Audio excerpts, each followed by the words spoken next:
What? Nothing happened. Right away, huh?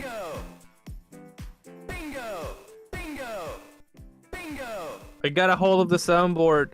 I am in control now. Oh my, this is one wild situation. You're unstoppable, Plaguesworth. Oh no. You cannot be stopped. I mean, it's working. Work. I added a bunch of orc sound effects because they feel pretty fitting to this campaign. Oh yeah. Also, Oh, I like the new good thumbnail. morning. What the hell? Huh? I like the new thumbnail. Oh, it did. I went too fucking hard on the video. I went too hard. I was like, I'm not gonna go hard. I'm gonna do a real easy thumbnail, and then I'm like fucking. It's funny because also like this episode's gonna be stupid the entire way through. I mean, as if it hasn't been. Okay, it's gonna be previously. extra stupid. It's gonna be extra stupid. And I have this like really like, you know, like it looks like you're like having like a nice like heart-to-heart moment, you know? It looks like you're releasing like your brand new like pop like Christmas album. my brand new lo-fi remix. Absolutely. Also, hi Ronnie, hi Kitty, hi Dallas, hi Siskers. Welcome back. Welcome. Hello, everybody. Yeah, I've given, dude, Siska, it's me and you on the on the thumbnail with me and you and as my sword, dude. That's my character concept. Siska invited me to their D&D campaign, and I realized I just want Siska to be like my talking sword. Nice. I'm gonna have like a, you know, I'm gonna draw my sword and I'll be like, "Hey, what's up?" And the sword's gonna be like, "Yeah, you cocksucker. I'm gonna beat you up. When you're sharpening me next, smooth skin." Hey, I'm feeling a little bit dry over here. You got some of that sword oil? Oh, that's right. Have you considered a stabbing today? Hello there, hero. Have you considered stabbing them in the chest, with me preferably? Let's talk in more stabbing.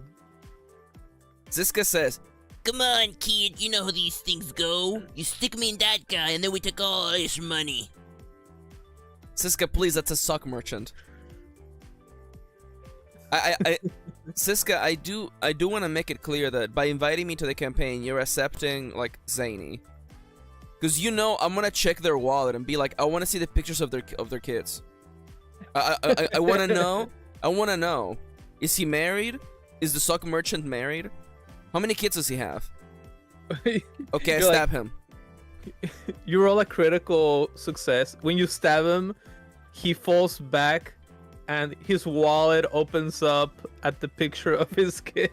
Yeah, it's him Like, and his kids. They're holding up like he's holding up his Father's Day present. It's like best dad in the whole world, best dad award, greatest dad. Thank you for joining me at the PTA meeting, Dad. Thank you for being there at all my baseball games, Dad. In the distance, a lonely kid sees his father getting stabbed. We would soon realize this kid will become the Nightman. That's right. This kid is gonna have depression. Siska says, you're gonna discover a note that reveals he was part of a gnome trafficking ring, and inadvertently proving the sword right. Oh my god, could you imagine? This is why you can't trust DMs with power, man. I'm like, I want to do an evil thing, and then Siska's like, actually, by killing this one unassuming sock salesman, you have actually saved the lives of countless. It should just become like the whole like monorail thing. Monorail. My job here is done. But you didn't do anything, did I? And then I get beamed away. You just fly off into the distance. No explanation, but you fly off in the old way that old Superman does. Yeah, like, yeah. with his hands up. By the way, I'll have you know that episode of the monorail, like, Matt Groening was super against the idea of of the actor who plays Spock just teleporting away. It's great. I think that was like, yeah. I think it was a Conan episode. Yeah, that's absolutely a Conan episode. Also, hi Dale, hi Doppy. Welcome back. Welcome. It is 11 a.m. in sunny California. So Plaguesworth, let's just dive right in and we can just start the nonsense. Oh crap, I have to actually press it here. Dude, you have too much power now. Hello, everyone. I'm gonna stop. I'm gonna stop. Dude, if you don't do it, then who will? I can do Oh that. my, this is one wild Oh my, this is one Oh my, this is one wild Oh my, this is one wild situation. I pressed it too many times. Sorry. Hello, everyone. The You name is broke Maxi. the Pokemon man. Pronouns are they, them. Welcome to my show. I am an artist, creative person. Damn it, it's showing the YouTube video. Hold up. There we go. You know what? If you want to watch the same YouTube video I'll have in the background, here you go. Welcome to episode 3 of the part-timer, Smelling Feet. Smelling feet. I Smelling feet. I would like to joke and like be like, ha ha ha ha ha. But we have somehow walked ourselves into a corner where Morcus has to smell likely a person's feet to find out who the werewolf is, who the naked shadowy creature is. One person's a werewolf, and then the rest just have regularly smelling feet. He's like, Marcus, why you want me to take my socks off? I don't understand. Take them off right now. It's an emergency. That really did read like a Rick and Morty bit, I'm not gonna lie.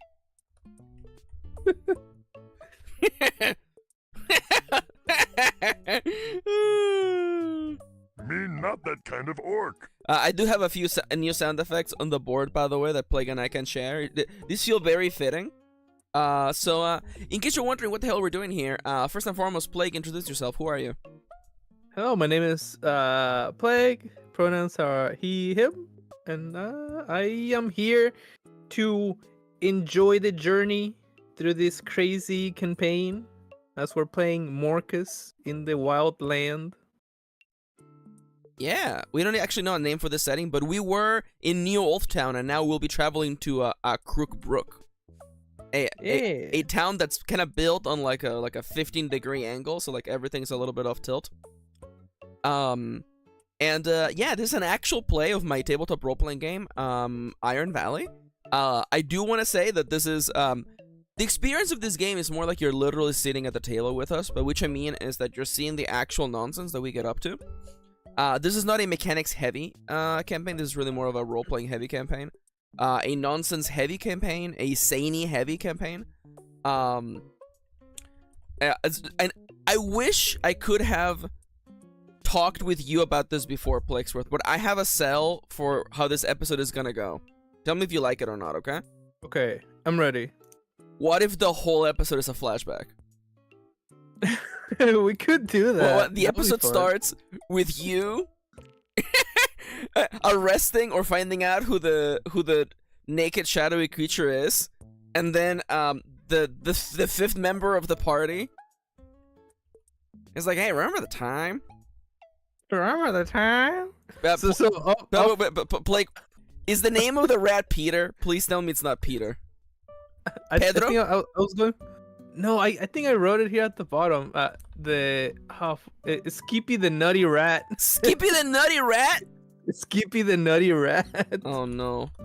It's Skippy the... There's not enough space for all these dorks.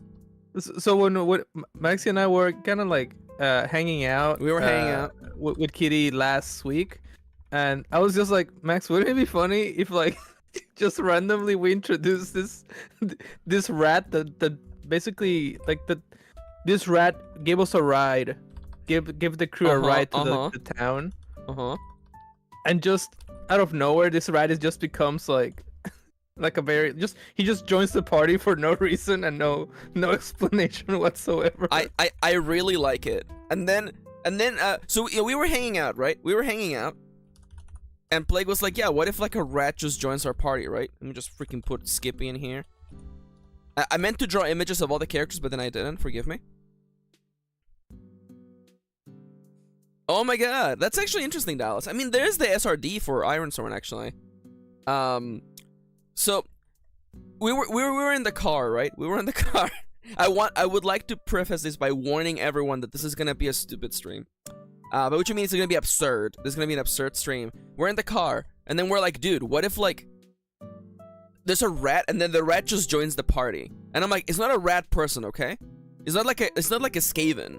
It's just a big rat. Correct, Plaguesworth? Yeah. It's Skippy the what? Skippy the nutty rat.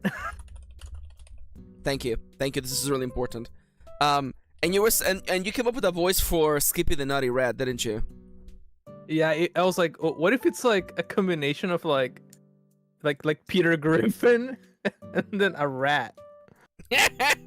So the whole bit becomes like a lot of the battles and like nonsense just becomes of like, hey Marcus, remember the time we beat up those bandits by the well?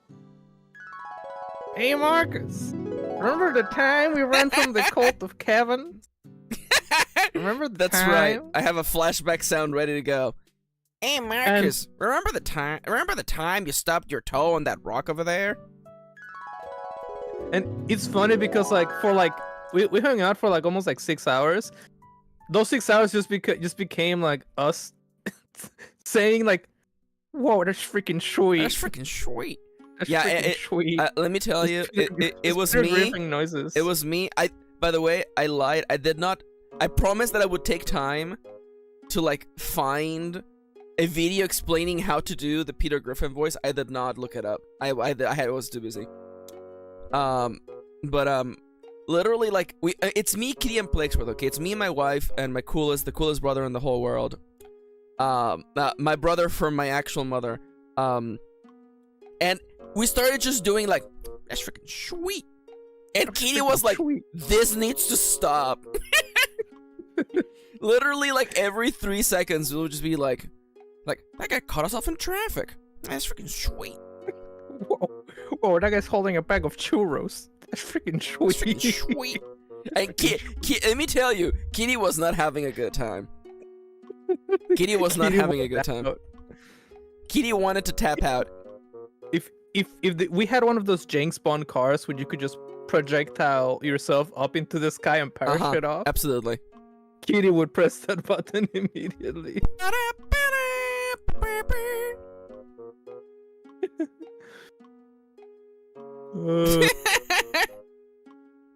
Hey, that guy's crashing at McLaren Santa. That's freaking sweet.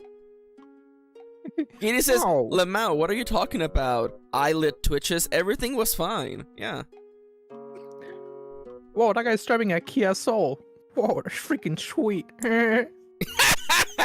Your Peter Griffin voice is so good. I would like to formally apologize. YouTube apology video. I'm sorry for the Peter Griffin voice, but unfortunately, this is where we're at today. Now, Plaguesworth, we don't have to do full flashback. The whole episode is a flashback. It would be a fun challenge, but again, we're not here to challenge ourselves. We're here to have fun. So, I want to run it by you. What do you think? We could do that. That'll be like a fun little way to kind of like catch up on the story. Like we literally start at the end, like that episode of Seinfeld. Yeah. I like the idea when you were describing the tilted town. Uh-huh. I just imagine like everybody's angry. Like everybody's just tilted. Everyone's Tilted like, town. you're walking down the street and someone's like, I don't like the look of you. What's your problem? He's like, why are you looking at me? I'm not looking at you. Hey, eat dirtbag. Whoa, what is your problem? You got something to say to me, punk? Hey, anybody want to buy some rice? Come on, buddy, I gotta feed my family. Buy some rice. Hey, doesn't anybody here want to buy some broccoli? You just walk into the market. It's just it's that chase sequence from Heavy Rain. It's just like Marcus just running across all these stalls, a bunch of chickens out of the way. Look, okay. When you said that scene, my brain immediately went to Marcus going like, joking. Joking! Joking! Looking for Joking the clown. Joking! The rat. Gotta get the rat. The rat. Gotta get the rat. Gotta get the rat. Gotta get the rat. Siska says, walk me through this. Does the peanut butter rat... No, it's a nutty rat, okay? It's not peanut butter rat, it's just a rat who's nutty. Just show up and start flashbacking? Well, technically speaking, the rat has been hanging out since the carriage ride to Crookbrook. Yeah, he owns a little carriage and he gave us a ride over there. Yeah. I don't know if he, like... he could be like a world famous, like, millionaire rat and we don't know it. That's why it's basically like his carriage. We don't know. We legitimately don't know how we got there. I like how this campaign is just like an LSD trip. Siska says, you're telling me this MFer is a retcon? A ratcon? A ratcon. That's pretty good. So, in that case, where do you think this ends? Do you think that, like, does this episode end with, like, are you being, like, is it a coronation? Are you getting, like, the key to Crookbrook for saving everyone from the serious, naked, shadowy creature stalker? I mean, I'm picturing, like, the end of a Scooby-Doo episode. You think you pull off the mask and it's like... We put off the shoe. We remove the shoes. We remove the shoes, and everyone's like, "That's Doritos. That's Doritos." It's like you can clearly tell it's a werewolf. No, wait. He has a hoodie. He has like a cloak on, and we remove the shoes, and it's like, oh, it was him all along. Okay. So we're it was Wolven McLean. Wait. Say that again. Huh? It was Thomas McLean? It was Wolven McLean. Wolven McLean? By the way, it's not a Wolfen McLean, it's like Wolven, you know? They come from a long line of seamsters and tailors. McLean? What's up with all the freaking, like, Irish and Scottish names? Everybody's Irish. Everyone's Irish in this campaign? This campaign takes in real life Ireland.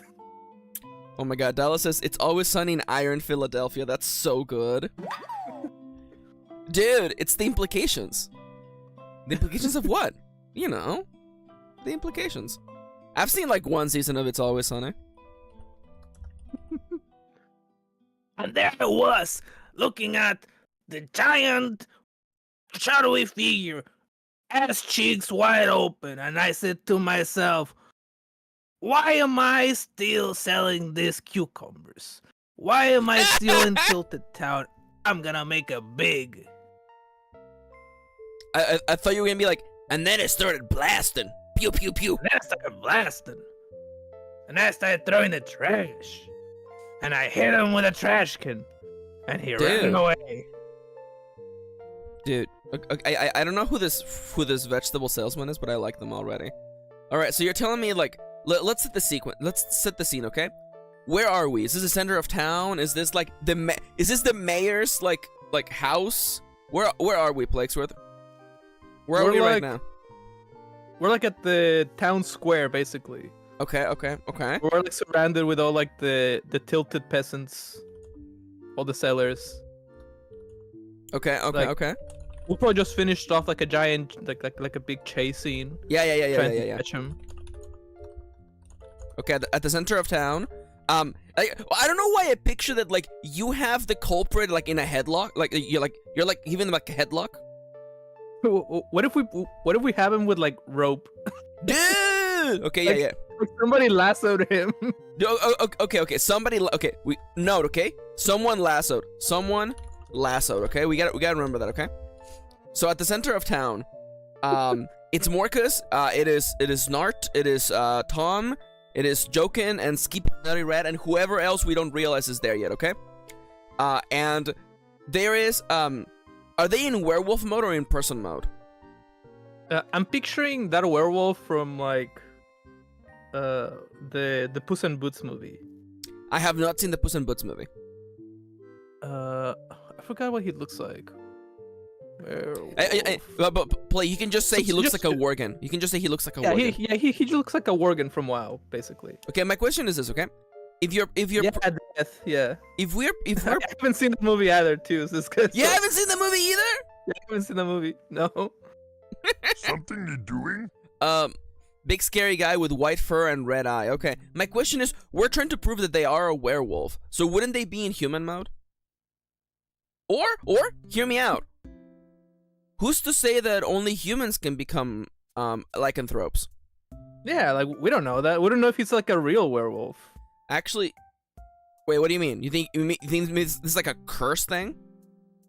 Well, I mean, how can I say this? Like we don't know if he's somebody that turns into a human. Well, I actually, or- wait. You think it's a reverse lycanthrope? It's like Reverse they got bit by a human with the reverse lycanthrope disease. So like, in the full moon, they turn into a human, and they run around naked. They're naked as human. Oh my god, Plague, is that stupid or not? Is that funny? Is that funny enough? I kind of like the reverse. You kind of like werewolf. reverse, just like you like the reverse chicken wings, The reverse chicken wings that explode via Dude- goblin engineering. dude. Last week, after the stream, after talking with you for 3 hours about reverse chicken wings, we kept talking about them in the car. Because I kept thinking of ways to justify them in the lore. And to justify how they work mechanically. And I think we came to the conclusion that like the bones make it crispy on the outside. No, well, the thing is like it reverses the chicken wing in that like the bone gets on the outside, but the bones get disintegrated with the sheer force of what is happening here. This polymorph of sort, and the bone marrow fully envelops the wing, and that gives it a nice little crispiness once you fry it. Yeah. It's basically like it's goblin. It's all perfect, perfectly working goblin engineering. You know? absolutely don't mind what sounds like explosions happening in the kitchen. Could you imagine if like they put like those fucking like stuffed cheese balls inside like one of those machines? Like it's just cheesy on the outside. Dude, isn't that a lobster basically with the exoskeleton? Yeah, kinda. Yeah, I guess. Yeah. Dude, imagine if like the goblins discovered mozzarella cheese. They just They covered put him in there, mozzarella. and it's just like it's gooey. It's just like cheese slime. It's just imagine like a slime monster, but it's just cheese. I just like the quote. Imagine if goblins discovered mozzarella cheese. You know, I haven't been quoted in a long time. Just out of context, imagine if goblins discovered mozzarella cheese. How do you spell mozzarella? How do you spell mozzarella? Is it 1 Z or 2 Z? I think I it's feel 1 like Z. it's funny if you don't know. It is in fact 2 Zs and 2 Ls. Mozzarella. Imagine if goblins discovered mozzarella sticks. Oh my god. I have not been quoted in a long time. Thank you, Siska. Maxi nut about That's Dungeon awesome. Meshi, so how can you imagine? But you need to watch Dungeon Meshi. I feel like it would be a really good research for this campaign. Yeah. Okay, so at the center of town. Okay, so there's a big old. You want it to be a wide werewolf? I'll say more like a dark gray. Okay. It's like a dark gray werewolf. It's the Yanto of werewolves, and it's huge. You know, like you have like what is the equivalent of like I don't know, like half a mile of rope wrapped around them just to keep them bound. Mm-hmm. And like you know, like I'm picturing almost like a kid, like when a kid gets tired and they just sit on the floor with their legs spread out. That's what I'm picturing. Mm-hmm. And standing around this giant werewolf is in fact Morcus. Where are you in relation to the captive? I think I'm probably on his left side, basically. You're on So, his like, left we're kind side. of gathering around him. Are you holding the rope, or are you just kind of like you're confident with your knots? No, I want to say probably Tom is definitely has the rope. Okay, Like, he Tom's got used the the ropes. By the way, Tom is a giant holding it gold-plated basically. robot wearing a trench coat and a fedora. So Tom is basically like keeping control of him, and then I basically pull down his hood to reveal that it was a werewolf. So there's this huge furry gray individual, and you pull back the cloak, and then the people gather around the town square. You know, there's tons of stalls here. You know, this is the mercado. It is the world famous, world renowned Crookbrook Mercado. And There's like a chicken walking by as well. Yeah. Like a chicken person? No, just like a regular chicken. Yeah, just a regular, you know. Person. It could be a seller. We don't know. It's just like a chicken. Yeah. There's just a straight up chicken. There's a freaking cuckoo just in there, you know. You know, and there's like, you know, like the goblins are coming around their stalls. You know, there's like family of like little like green skinned people just being like, dude, what's going on here? These goblins, get your mozzarella. Yeah, get your mozzarella sticks. Get your mozzarella sticks right here. Yeah, fresh. By the way, I want you to know that those do not look like mozzarella sticks. Let me tell you, it does not look like a mozzarella stick that you've ever seen in this world. Tilted Town's best mozzarella sticks, and then in front of that shop, there's another one said like even better mozzarella sticks. Crookbrook's original mozzarella sticks. You can clearly tell like they were part of the same family, and then there was like an argument, and then they divided the stores. So now there's two mozzarella. Yeah, and the worst part is that they can't agree on which 21 spices should go in the mozzarella stick. You know? Yeah. Okay. Remind it's me. Exactly the same, but remind me. We're gonna have a scene earlier where you guys are eating mozzarella sticks, and then you see the culprit like walking outside, and that's how we get into the chase. Okay? Okay. Sticks. They spot the baddie. I love doing this in reverse, by the way. Okay, so, you know, everyone is looking at you, you know? There's like a big old, like, troll being like, it's like, you know, it's like, who could that be? That's a big old furry person kind of thing, but not like in that way. You know what I'm saying? I'm not judging, you know? He's like, oh, they can do whatever they want. They can do whatever they want, you know?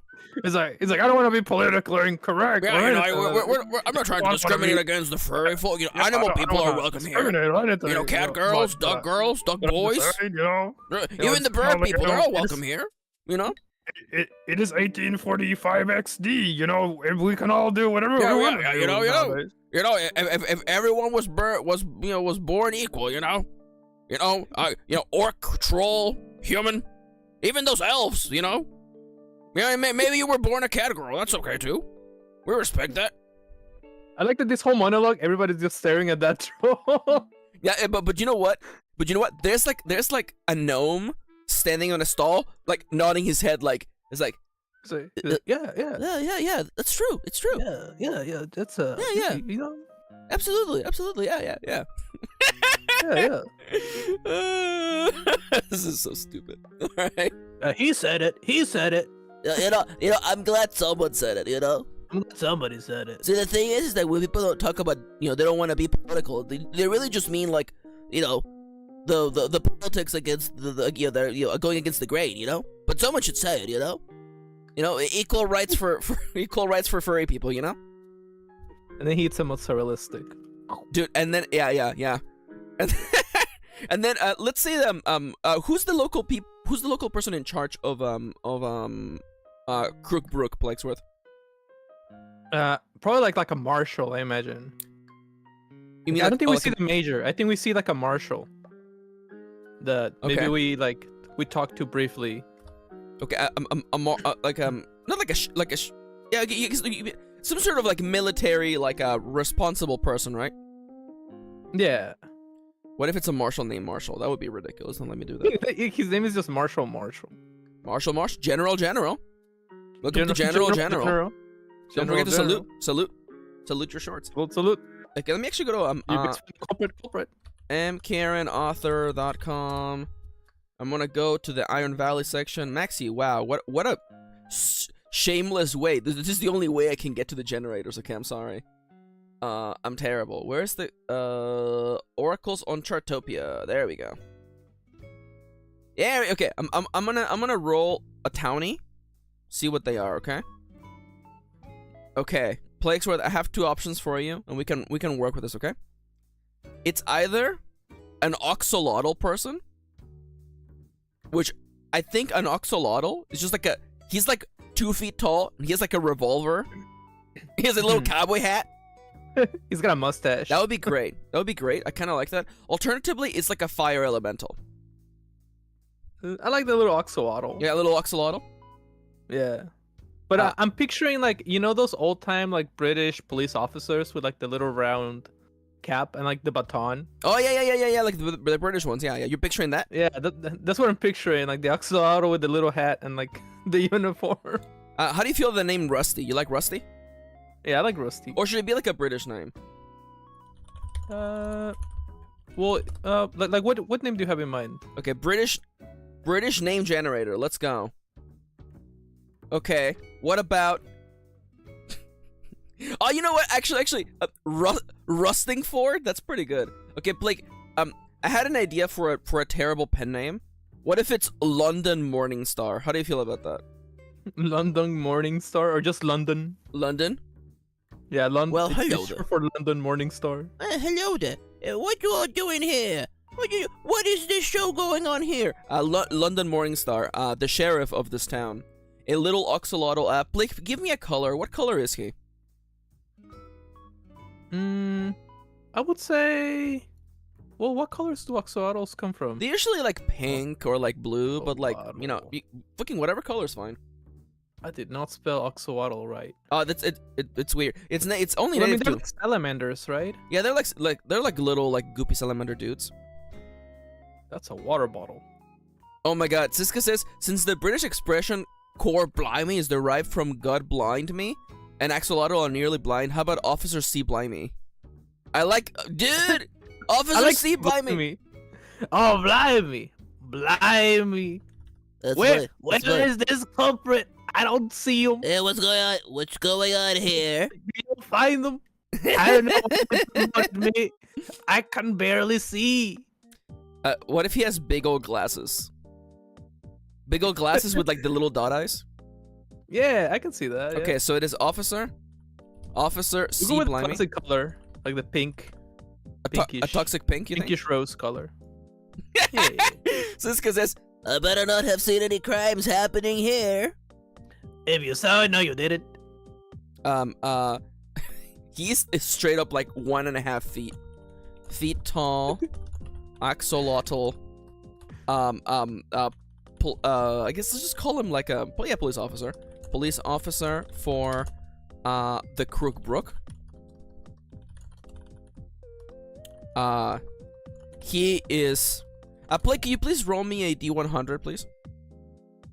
D100. Oh shit. Hold up. How good is he at his Hold up. job? Please roll a 1. It would be so good if you rolled a 1. You rolled a 10. He is bad at his job. Hence why Crook Brook is so crooked. Everybody's tilted.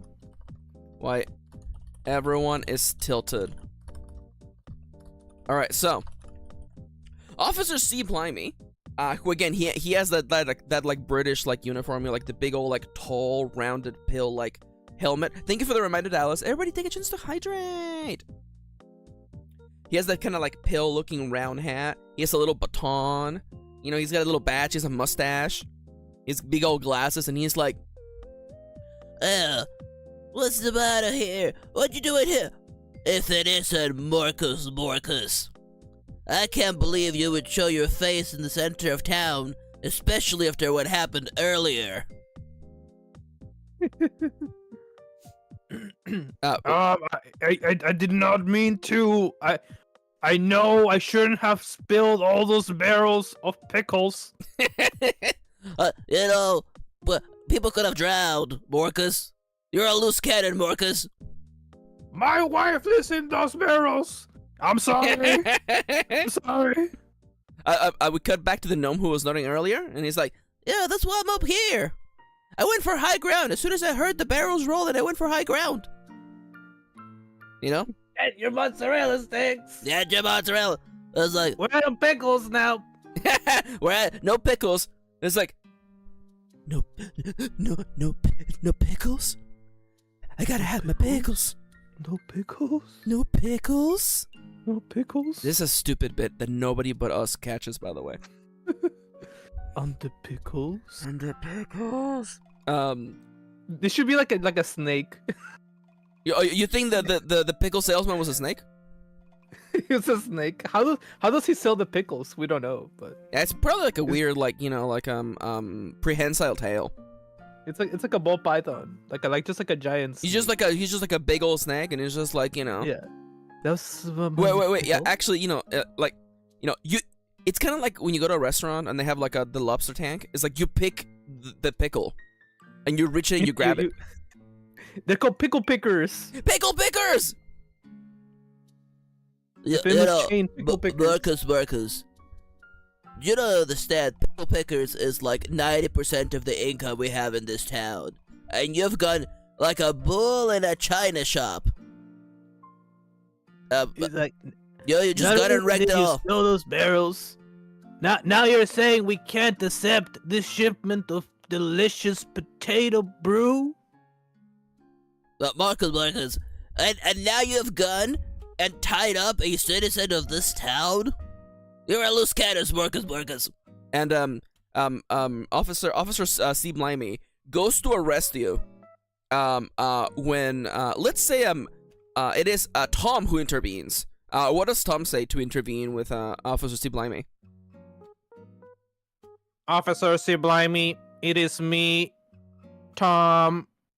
Here I have a parchment from the local town saying that your shipment of potato brew has been spoiled by a shadowy figure. But, however, we're here to look for this person. We deem this person to be the one and only culprit. End sentence. and then Nart's like, yeah! Check it out, dude! This is them! Is this when does Nart literally pull back the hood? Yeah, and then we pull back the hood. Okay, Plaguesworth, what's under the hood? It's basically like a big, just mean werewolf looking face, dude. He's snarling. He's baring his snarling. fangs, his canines, all of his canines, really. And everyone around the square like flinches.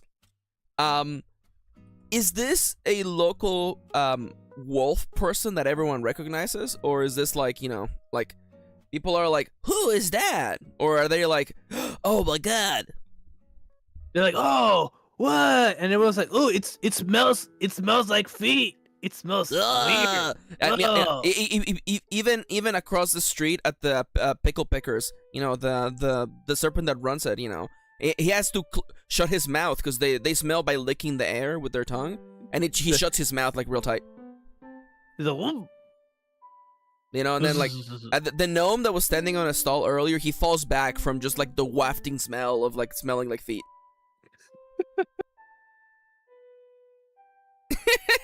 Wow, says Nart. This person smells like corn chips. What a strange way to stink. He's like, folks, this person here is the person that we've been looking for. This is the one that has spoiled all the brew. All right, Plaguesworth. So, C. Blimey, the Oxalotl, is literally about to like, walk over and be like, Yeah, you can't just arrest people in here. What are you doing? but you have a chance to prove. Now, how are you going to prove that this person is in fact the culprit? We're gonna smell his feet. We're gonna have Sublime smell his feet. Now, at some point, they have to turn back and reveal their true identity. If the feet don't stink, you must acquit. Yeah! You know you didn't. No, you didn't say that. Oh my God, Plaguesworth. If the feet don't stink, you must. Fucking Kitty's dying. You must. Oh, sorry, Kitty. You must acquit. How do you spell acquit? By the way, can you please explain why that's a terrible joke? Well, he's dead now, so hey, yeah, fuck OJ. He's Plaguesworth is referencing the O.J. Simpson trial where his lawyer said that if the glove doesn't fit, you must acquit.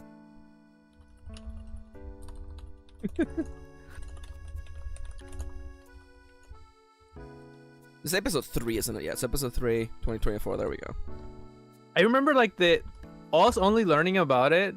I like how most of our American history we learned through watching VH1. Yeah, That's the 90s. dude. I wonder if that show holds up. I wonder if like if we watched that today, we'd be like, dude, what the hell? I think so, because it's all history, I guess. Did you know? American pop culture. So I know that like on the first episode of I Love the 60s, they talk about like how the Beatles broke up in like the 60s. Did you know that the Beatles were only together for 7 years? Yeah, it's kind of crazy. Did you tell me that fact, or did I tell you that fact? I think you might have told me that fact, maybe. That's crazy, man. That's insane. Because like it's 2024 right now, right? So minus like 7 years. It's like 2017. Games that came out in 2017, okay? Check this out, okay? So, I want what? Cuphead? The time between now and Cuphead was the entirety of like the existence of the Beatles. Jesus. The time between now and like Super Mario Odyssey or Breath of the Wild. When you think about it, I think like Half-Life 3 has been in production for like 20 times the amount of Yeah, no, Beatles you're not wrong. were together. You're not wrong. Jesus Christ, so many games come out. For Honor, Mario plus Jesus Rabbids Christ. Kingdom, whatever. Stormblood for all the Final Fantasy 14 nerds out there. It's true. Siska says we don't appreciate how stable bands are nowadays. It's true. ARMS? No one remembers ARMS. I'm sorry. Guild Wars 2 Path of Fire? Wolfenstein 3? No, 2 The New Colossus came out in 2017? That's crazy. Wait, what movies came out in 2017? The WWE champion in 2017. John Cena. Dude, the Emoji Movie came out in 2017. Oh God, did anybody saw that? I hope not. The Fate of the Furious. I love Dale is ready. Dale is ready. Spider-Man Homecoming. The Power That's Rangers crazy. movie that I have yet to see.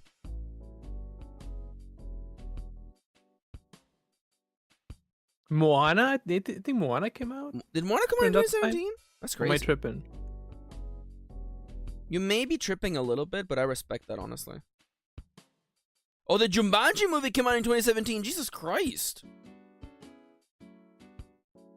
2016, I guess. Okay. No, wait. How old is Moana in 20? Yeah, I think it's 20. 2016. Moana has existed for longer than the Beatles were ever a group. Can you imagine that? Can you believe that? Fucking wild. All right, so I'm gonna take a quick second. I gotta sneeze real quick, so I'll be right back. Plaguesworth entertain the audience. Wonderful. Oh my, this is one oh my. What? This is one Nothing wild happened. situation. Dude, that's gay. Oh my, this Dude, is one wild That's situation. gay. Really? Well, I'm trying to drink water. Dude, Really? that's gay. I'm sorry. Kitty says, "Thank you. I'm so entertained. I'm happy someone is." I'm like an iPad kid with with a soundboard. Oh my, this is one wild situation. All right, so we're about to hit our first flashback. Okay, so, Plaguesworth, Morcus, how are you using a magical artifact? Are you using like, you know, I was thinking, I think someone brought up earlier the Majora's Mask. Like, it would be kind of funny if like you pull out the invisible mask, kind of like the movie The Mask, and then they just turn back into a human. But that's kind of like, that doesn't really fit the werewolf part. I like the idea of them being a reverse werewolf. Okay, so wait, hold up. Fellas, this is gonna get very stupid in 2 seconds, okay? So what if, hear me out, okay? Hear me out. This person, he's a white-canthrope. Whenever he eats cheese, he becomes a white person. Cheese balls, cheese moon balls. Well, I was thinking there's mozzarella sticks literally like over there. Oh. I'm sorry. This is low-hanging fruit. I apologize. But white people do love cheese. They love cheese. Dude, I love cheese too. Mozzarella. You know? What's your top cheese? What's My your favorite top cheese? cheese? If you can put a cheese on a pizza, what would you put? Oh, whoa. That's different, buddy. White-canthrope is definitely something. Kitty says. Siska says, I feel that would work better if we establish white as a playable race in this game. Well, actually, okay, we learned this from Jokin, because Jokin is Caucasian.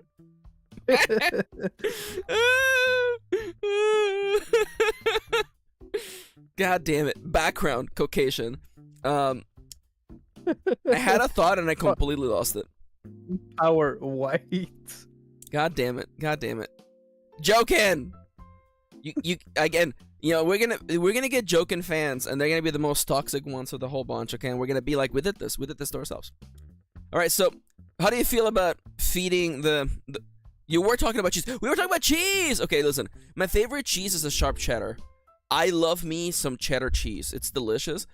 Putting it on a pizza is not really like the vibe. I used to put it in pizza, like a white sauce. Some chicken, mayhaps, but it's definitely controversial. I mean, I like pepper jack. Pepper jack's chill. Yeah, they also say pepper jack. Pepper jack is good. Yeah, I don't get it that often because forgive me, my wife is white, and my father-in-law, he likes some spicy things, but not that many spicy things. So he does something against pepper jack. Have you seen the picture of like Bugs Bunny kneeling down that says "Forgive me, Father"? While he's holding it like a gun. Yeah, isn't that like a big shirt? Yeah. Bugs. That's what I picture when you were like, "Forgive me, for my wife is white." I'm not apologizing for my wife being white. Oh no, he's not kneeling. Lord forgive me, but oh yeah, it's this image. I found it. It's just him with a gun. There you go. I don't know if you can see it on the stream. Yeah. This is like Lord forgive me, but we did add a character who's just Peter Griffin as a rat. So is that the plan? Is that the plan? Officer Steve Blimey is walking towards you with the baton, about to put his comically small handcuffs around your big old wrists. Oh no, you go ahead. No, yeah. I mean, like, how are you gonna get that? I assume that you have the idea because we established it earlier in the episode. Like, how's he gonna put like the cuffs on me or? No. How are you gonna get them?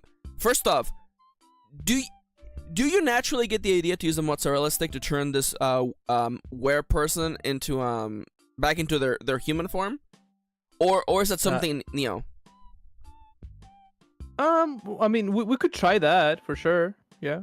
Okay, so my question is, how do you communicate it with the rest of your party, or do you literally like but first try this, like what's your plan here? It's like, folks, everybody calm down, folks. Before you arrest me, I have one thing to prove. And that is this. I'm so sorry. Officer Steve Blimey walks up to you and he tries to put his handcuffs around your wrists, but they're way too big. He's trying over and over. Please continue. He's putting them on my finger. He's trying. You're kind of up high. Hey, big guy, you gotta get down here. I can't go. Get down here. I gotta try your pinky real quick. Oi, get down here! Get down Oi, here! oi, oi, Oi! Oi! blimey! Oi! Get down oi, here! oi. Oh, blimey. What's up, governor? What up, governor? All right, we're doing terrible accents today. So I am you 2 could years please from continue your speech. retirement. Like, whoa, everybody! Before you handcuff me, I have one thing to say. First, there's a cheesy smell that's coming from those barrels, and we can all smell them. What if I tell you that cheesy smells the same smell as the cheesy smell in this person's feet, which in then correlates to the cheesy smell from the mozzarella sticks, which I think he might be allergic to or something. I can't prove it, but we should try it. If you feed him a mozzarella stick and his feet smell like cheese, he's sounding more and more like a madman. And He his is. feet smell like cheese. Then, if his feet stink, then you must. If his feet don't stink, everybody calm down. Calm down. 3/4 of the audience are nodding along. It's like, I mean, we've tried nothing, and at this point, yeah, we're willing to try anything. the gnome is back on their feet, and they're just like, oh, I always thought them barrels smelled fishy. And it's like, it's like, it's not fishy, says like a big old like troll over to the side. It's like, he said cheesy. Jokin's like, oh brother, we're finally gonna take a vacation in jail now. They're surely no, I taking can't us believe to it. I'm going to back the to booth. jail again.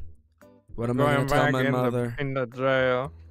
Mother's Day's Oh. coming up too. I'm gonna miss that. Oh, Well, no. At She's never least gonna this is a forgive me. vacation for me. That's the problem. Is it's just like familial trauma. It just keeps getting worse and worse. It's just like, if my mother could get therapy, then maybe like I could get therapy, and maybe we could all like sort our stuff out. But like, it's just it's tough. It's tough. Could you please?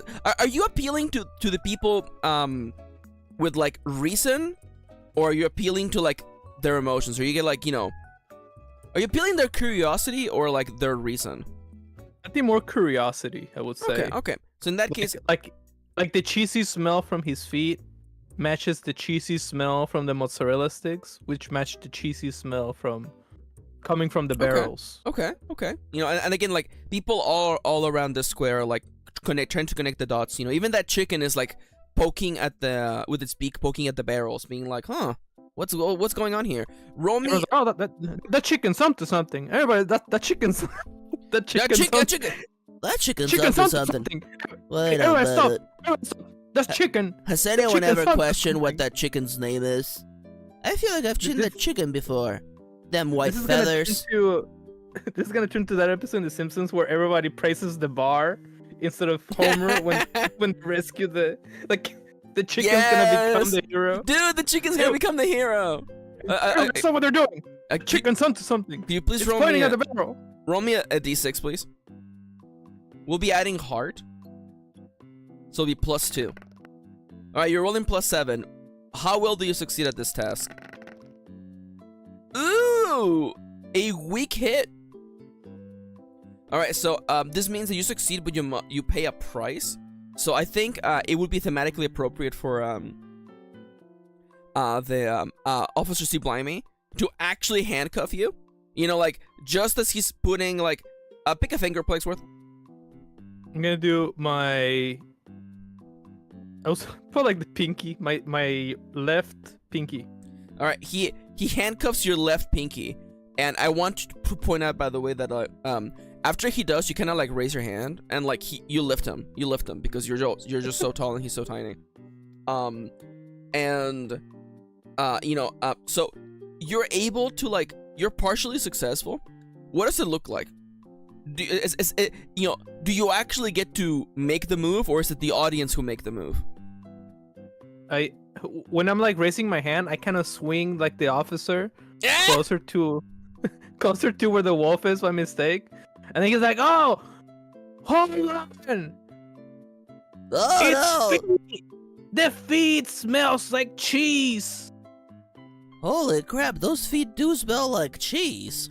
Those smell like cheese." And someone's like, "Whoa, Blimey, say they smell like cheese. Whoa, hey everybody, whoa, the cheesy smell. Whoa. Everyone's like murmuring to each other. One of the goblins from the one of the mozzarella chains. I believe it is Crookbrook's top one, number best, most original mozzarella stick shop. Kind of steps forward. It's like a goblin, you know. He's got like a nice pair of like pans, you know, like he's got that. He has like a stained white shirt because he's been working at the mozzarella shop all day. And he's like, I'm telling you all, my mozzarella sticks are the stinkiest. Check them out. and he sticks one out. Now I like the idea of like Tom or Nart or even Jokin, or I mean, what if it's Skippy? What if it's Skippy, the one who's like, oh man, that's freaking sweet. Man, Grabs it and sticks it in the werewolf's mouth. he just feeds it to the wolf. He's like, whoa, this mozzarella. Oh, they like the stick. Whoa. All right, okay. Okay, here's how we do this, okay? So, Skippy the nutty rat grabs the by the way, I keep picturing that Skippy's like on your shoulder the entire episode, by the way. I was thinking he's like a life-size rat, like a huge rat. You think he's like is it taller than like a hobbit? I also like, oh, I mean, I would say maybe like the size of a gnome. That or Okay. like life-size rat, like a humongous rat. What do you mean life-size rat? Like a guess, like- life-size rat is like a rat. I guess like human-sized rat. Okay, it's definitely not a human-sized rat. Let's go with like gnome size, which means like it's like a foot Yeah. and a half. It's as big Yeah. as Officer C. Blimey. Like if you're holding like a Frenchie, I would say. You mean like a dog? Yeah, like a dog No, size no, rat, not or like a small French person. like a small French person. Yeah, Mozzarella sticks. yeah. The most French of dishes, the mozzarella stick. Yeah. Yeah. Okay, so Yes. so- Oui. wee. So Skippy the Naughty Rat grabs the mozzarella stick from the goblin and sticks it in the mouth of the werewolf. The werewolf can't help but take a bite of that delicious for reasons that will become obvious in a second. He says, "I love holding a small French person in my arms." It's true. Wait a minute. What if Ratatouille was reverse Ratatouille? Like You mean like a it's reverse there's, like, Ratatouille? The human there's, controls like, the a small rat. Human. Yeah, there's a small human inside the hat, and he's helping the rat. Are you trying to tell me? Okay, what hat is Skippy wearing, Plaguesworth? A fez? Yes, a fez. Skippy the Naughty Rat has a fez. He's like the dude from Secret Squirrel. Secret Squirrel? Secret Squirrel? Yeah, there's like a Secret Squirrel. What's the name? There's like a I don't know if you ever Oh, the seen Secret that. It's Squirrel like a, Show! Yeah, Secret Squirrel Show. Mole. He looks like a mole. Oh! Okay, can I make an editorial request? So the rat Yes. has a fez, right? But the little pompon is not a pompon, it's actually like a peanut. You know what I'm saying? Like a little pom-pom. Yeah, The little we can pompon do is a that. peanut. I feel like that's how we bring. The video was skipping. Oh my god, was it skipping? Give me a quick second. Let me just double check real quickly that YouTube isn't down, and everyone's missing all these ridiculous. Wait, hold on. How do I fix this? Where am I? Wait, there we go. Okay, where am I? Nope, YouTube says everything's okay on my end. Okay. Alright, never mind.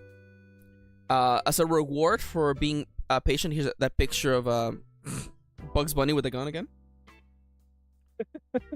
So, Skippy the Naughty Rat sticks the mozzarella stick in the mouth of the werewolf.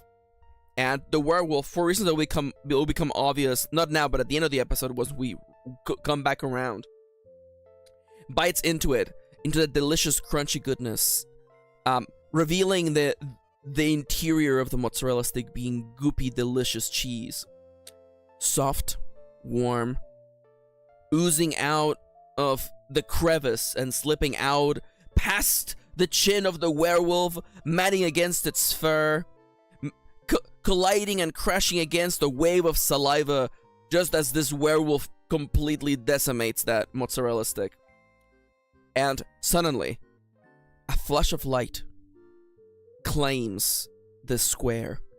Everyone rushes to cover their eyes, except for Officer C. Blimey, who's blind. This really makes no difference to them. And when the light begins to dissipate, we see... it's a naked human body! Hey, the dumbass butt ass naked. Okay, Plaguesworth. And hereby I give you the control. At this point, Skippy says something. What does Skippy say? Oh, that man got no shoes. Does this remind Skippy of anything? I don't think so. Does he? Okay, so I was softballing at you. This is the part where Skippy says something that takes us back into a flashback. like what? Like what would you say? I mean, like, there's a naked person. It's like, oh wow, Mork. Remember the time? Remember the time you almost ran over that naked man? Kind of like that. It doesn't have to be that. Yeah. Remember the time we ran over that naked gnome by mistake? Remember the time? Okay, how far back are we? How far back are we? We're like in the middle of the road. I guess like heading from Old Town to the Tilted Town. We're right at the beginning? No, but like halfway through the trip. We're halfway through the trip. You know, we're like on the little cartridge, like little carriage, heading towards the town. I mean, like, I think it should be like I mean, honestly, you know what? Because, like, if we go back all the way here, how are we gonna get to the middle? Oh, that's true. That's true. Yeah, right. So it should be like it's either at the pickle picker. It's either at the pickle picker or earlier. Okay. Yeah, we can go by the pickle picker. Okay, it's at the pickle picker. Okay, so. Okay, so clearly we must begin with the memory of you almost running over a naked gnome. Let's establish the scene. We're inside of the pickle picker, one of the finest pickle-related emporiums in Crookbrook. It is a imagine like a speakeasy. Imagine like Moe's bar, except everyone comes here to eat pickles. Okay, you know, and then like there's like the sick freaks who are like, that's right. Give me a tall glass of that brine. And they just grab, like, the pickle brine. They just go glug, glug, glug, glug, glug. Give me that spicy pickle brew. Oh, that's right. Oh, that's the dill, man. That's what makes all the difference. Fermented I like dill. it with the pepper. Oh, yeah. Come on. It's got the little. The bar's name Ain't No Deal. Ain't no deal? Ain't no deal. He's also a snake, by the way. It's also a snake. This whole place is run by snakes.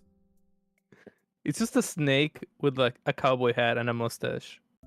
By the way, if we were smarter writers, we could maybe have a joke here about like everyone is Irish. Everyone is Irish in this campaign, but there's a bunch of snakes.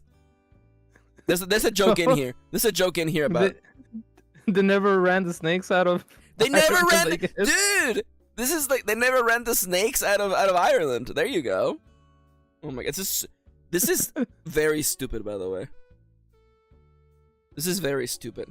All right, Plaguesworth, you find yourself you're having a nice. Well, did you get the drink and pickle combo, or did you just get a pickle? Oh, I got the combo. I got like the little deep fried pickles. Dude, deep fried pickles? The pickle chips? Pickle fried. Yeah, the pickle chips with like a pickle burger and then a pickle mead. A pickle mead, absolutely. It was the pickle pick 3 for 3. The pickle pick 3 for 3. I like that. So I imagine everyone else is kind of having like a meal as well. Nart seems like the kind of person who just gets like fries wherever they go. It's a big old basket of pickle fries. The pickle me fries combo. Yeah. You know, and Tom is just a brine kind of guy. I feel like Tom is just like he's doing that thing again where he has his finger in the glass. That's how he drinks his drinks because he has no mouth. He has no mouth, but he must sip. the title of my upcoming fantasy novel. What is the saddest meal? Plaguesworth, what is the saddest meal at the Pickle Pickers? I think it's probably like a new meal that like they just made up. It's like a pickle shake. The pickle shake? The pickle shake. You're telling me Jokin got the pickle shake? Yeah, he got the pickle shake. And he's like, oh, man, they got mean- my order wrong again. I mean, like, it's okay, but like, I asked mine without pickles. This looks nothing like This the looks picture. nothing like the picture. Oh man, my day's ruined. I'm gonna post this on Orkstagram. And then Skippy got like the little Happy Meal. Yeah. Skippy got a Happy Meal. I love that. I pictured Skippy as being like small enough to sit on the table, but then I remember he's like the size of like a goddamn gnome. we gave him like the little kid's stool. Oh yeah, I love that. He has the little kid seat. I love that. As you're enjoying your meal, Skippy's like, Hey, you know, don't worry about what about what Officer C. Blimey told you. You know, we're here. We're trying to do good, and this city needs people like you, Morcus. Look at the establishment.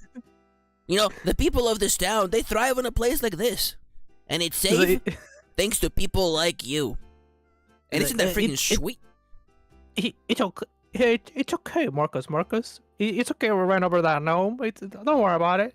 It's I mean, he's doing fine. We saw him crawling away.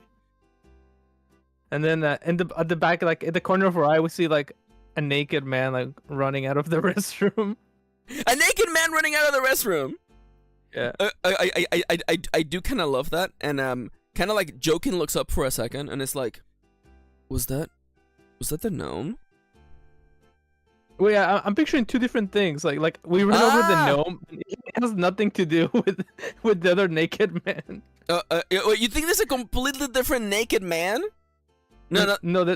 Yeah. Okay. So in that case, let me just. We're gonna bring the let's bring it back a little bit. How did you run over that naked gnome? What happened here with that naked gnome? I think we just ran over him by mistake. Like you park your carriage outside of Pickle Pickers to get some nice food after like a long day of fruitlessly searching for the naked shadowy creature.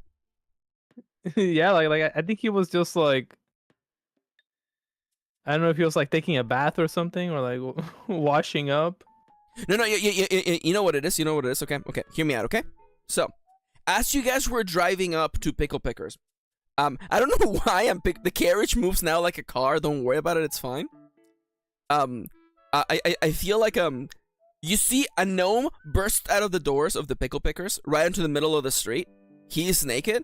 And you hit him just a little bit, like he goes bouncing, but thankfully, he collides against a very fortunately placed like pile of hay, which I have to say he didn't break anything, but man, your naked butt against that hay, that's not comfy. I have to be entirely honest with you, okay? Yeah, I got a few splinters on your ass. He is not grateful. Let me just tell you right now, he is not grateful. You saved his life, kind of, by running him over. Maybe. Don't question it too hard, okay? And Nut's like, wow! That could have been manslaughter! Or gnome slaughter! Gnome slaughter. I guess we'll never know. and then all of you laugh. Tom is like, ha, ha, ha. That is very funny. Nart! That's right, we're bringing this bit back. And as you park the carriage, Skippy pulls out the little like remote control and he goes like beep beep, mick mick. He locks it. You guys walk in. It's double doors, and you see off to the right there's like the bathroom, but you see like you hear the door smash. You don't know this yet. You will know this in the future. But the naked person ran in there and kicked the gnome out. That's what happened. Mm-hmm. The naked person just like ran in there. It just happened to be a coincidence. So we're back at the table, right? And Skippy's just like, Don't worry about that, you know? Like, yeah, so we hit a gnome. So what? We're doing this for the greater good. And yeah, my voice keeps changing, but you know what? That's freaking sweet. Freaking sweet. Freaking sweet. I can't do Peter Griffin voice. Play, could you please do Escapee talking about how this nothing bad will ever happen to the establishment because of people like you? Whoa. Well, what thanks to one more thanks to you. Nothing bad will happen to establishments like these. Whoa. And you know what? That's freaking sweet. By the way, for anybody who wants more reference of this room, there is in fact a giant like fish tank, except of being filled with fish, it's just filled with pickles. And you pick a pickle, and you grab that pickle. Hi, Elijah. It's like Red Lobster. It's like Red Lobster. It's like Red Lobster. It's like Red Lobster. Plaguesworth, I have a question. Is there like a Bubba glass like in this place? A Bubba glass? Like a Bubba gum? No. What is the name of that fish of that? Oh my god, the pickle tank lemao. Kitty love that. What is it? Bubba gum? Oh yeah, like Bubba gums. Yeah. Is there like glasses with like the logo of this place? Yeah. Bubba Gino, says Kitty. Bubba, is this Tino Goblino's franchise? No way. It's not Tino Goblino. We can't have goblins own all the franchises, okay? Listen, that's a bad vibe. I mean, that would be very, like, on par with goblins, like, creating a monopoly. Yeah, I know, but this was definitely owned by snakes, though. This is the snakes. Yeah. This is absolutely a serpent, This is absolutely a snake lover's paradise, okay? Listen. So I want you to picture the logo for this. It's the rod that they have in like the doctors have. The symbol of the snake staff. Except of a staff, it's a pickle. That's it. That's the logo. A pickle a day keeps the doctor away. That's the motto of this town. Everyone in Crookbrook loves a good pickle. The mozzarella, it's been here forever, but the pickle craze is taking over, It's kind of like boba, it's kind of like boba. People, all around town, they're selling like drinks with like pickle juice in it. Well, it goes on par with them, they're always tilted and angry, so like they like to sip on a good old aged pickle juice. Something sour. Yeah, you would think that something sweet would counteract the bitterness, but actually, you want to go sour, baby. Yeah. Yeah, by the way, yes. Everyone in this restaurant right now is doing the butthole face from Twitter, okay? Yes. You can get it extra sour. Have you seen that meme, Plaguesworth? I think so, like they... Yeah. Ooh. Yeah, it's just people biting into lemons, okay? Plaguesworth, I'm telling you right now, because we have established this earlier, a naked man is going to run out of that bathroom, and you will piece one and one together. Naked figure, naked man, perhaps this might be the person. Now, you're also about to cause giant destruction in this. This is like a strange version of Back to the Future, by the way. Where, like, you have to cause mayhem and destruction, Plaguesworth. So, tell me, what happens? I've kind of like, I'm like munching on my burger, and then like, I think my brain just flashbacks to the naked shadowy figure. Just like, too many nakeds, naked gnome, naked shadowy figure, naked man walking out. What is the matter? Marcus Mark. Is something wrong? You have barely touched your pickle double tickle. Pick me up. Double pickle burger pickle. It's like you have barely touched your. Welcome to Pickle Pickers. I'm gonna get your order. That's really good. That's really good. Yeah, Mort, what's the matter, buddy? Says Nart. I got a strange smell. I can smell I can smell the weird, zesty, cheesy smell around here. But, Marcus, did you order your burger with cheese? I opened the burger up, and there's no cheese. There's no cheese! Everybody gasps. And it was like, none of us order like everybody checks like I didn't order cheese in my burger either. And Nut's and- like, I didn't Joken- get cheese on my basket of pickle fries. And Joken is like, I didn't get cheese on my pickle shake. My shake is cheeseless. They put whipped cream on my pickle shake. God damn it! It's like sour cream. Oh, that's a dumb bit. Ew. They have curds in the Oh, shake. it's all curded up. Oh my god. Ew. So, do you think, as all of you have the realization, that is when the naked person This- bolts out? There's like commotion in the bathroom, like oh whoa whoa. And no, there's a goblin like knocking on like Come out! Come out! I gotta use the I bathroom. gotta use the bathroom. It's I bad. use the bathroom. I'm talking DEFCON 1 in here. Come on, let me in. I'm gonna poop my pants. and there's actually like a file of people. There's like a goblin. There's like a troll. There's an elf looking really distressed. Like their whole face is like purple. They're like, it's like I can't believe this is how I'm going to die. There's just a man that looks like Mr. Potato Head. There's a man. There's a potato person in there. You know. There's actually, in fact, by the way, for anybody who's keeping track, one of the goblins who's later on in the town square, he's in there. He has to go number 1, so it's not as bad. But let me tell you, you know, when you're in line, and like the person in front of you is about to shit their pants, you're like, dude, I might not make it. You know how it reminds is, me right? of that one time we went to LA and we were Yeah, waiting. it's at literally the- like LA. It's literally LA. yeah. You know, This is and- LA. the goblin about to poop their pants is like, What do you mean I can't just go to the other bathroom? sorry, man, He's it's been closed. for It's closed. 50 minutes. The other bathroom is closed at the moment. I'm really sorry. This is a serious situation. This is really serious, man. You're not gonna like this when it's over. Neither, no one's gonna be happy. The goblin is And then- threatening to pull down his pants.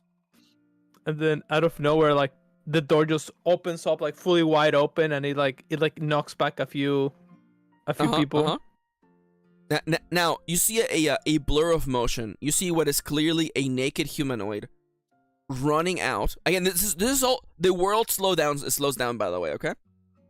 Mhm. You know, Nart is like mid biting on a chip. Joken is like full mid gulp. He's like about to throw up. Joken is about to throw up. The goblin who was first in line for the bathroom, you know, he gets kind of like almost splattered against the wall, and you can see his hands let go of his belt because he was gonna take off his pants. His pants begin to slide down slowly. And maybe you're focusing on all this, and that's why you only see a blur. Plaguesworth, could you please give me a couple points of the blur that you see of the naked person? Well, I mean, Yeah, he's just running. He's running out, but because the way that the bar is kind of set up, it's almost like a diner, where they have like little like bars in between all the like the benches and stuff like that. yeah, absolutely. So he's like rushing out, and I see him through like across like a little like glass, No, yeah, those like blurry glass windows. yeah. But, You see them reflected on Skippy the Nutty Rat's like children meal. Yeah, and then I hear like a random goblin be like, And that guy is naked. and that's when like I make like 2 and 2 together with like the cheesy smell, and then like naked. Naked. That man's naked. There's a shadowy figure at the barn. Naked. Dan O'Brien. Daniel plan. Naked. A Cheesy. naked shadowy figure. Doritos. Dan O'Brien. I meant to absolutely on point, by the way. I love it. I want to get like, give me like one descriptor, like what color and what length is the hair of this human? I think it's got like I think, well, build wise, I would say probably like, let's make him like a above average muscly, basically. Okay. Kinda like- No, not like Like slightly jacked. Yeah. So we're are we thinking like this is a bad example? No, it's not a bad. It's not like bodybuilder, like buff, you know. It's more like action movie, like main lead. It's Yeah, it's like we got Chris Pratt to work out. Yeah, like Chris Pratt. Yeah, I like that. And what color is the hair and the length? Let's say it's just like looks like Chris Pratt. You think it just looks like Chris Pratt? It looks like Chris Pratt. So you're saying it's got like, you know, shortish kind of brown hair, huh? Yeah, shortest kind of brown hair. Plague, we can't make Chris Pratt the man who's been running around naked, alarming people, and his feet smell like Doritos. Chris Pratt's in everything. Kitty. Chris Pratt really is in everything, says Kitty. God damn it, I'm distraught. I am mentally distraught at this realization. Okay, all right. So in that case, a man who may or may not look like Chris Pratt in Guardians of the Galaxy runs out, and Mork.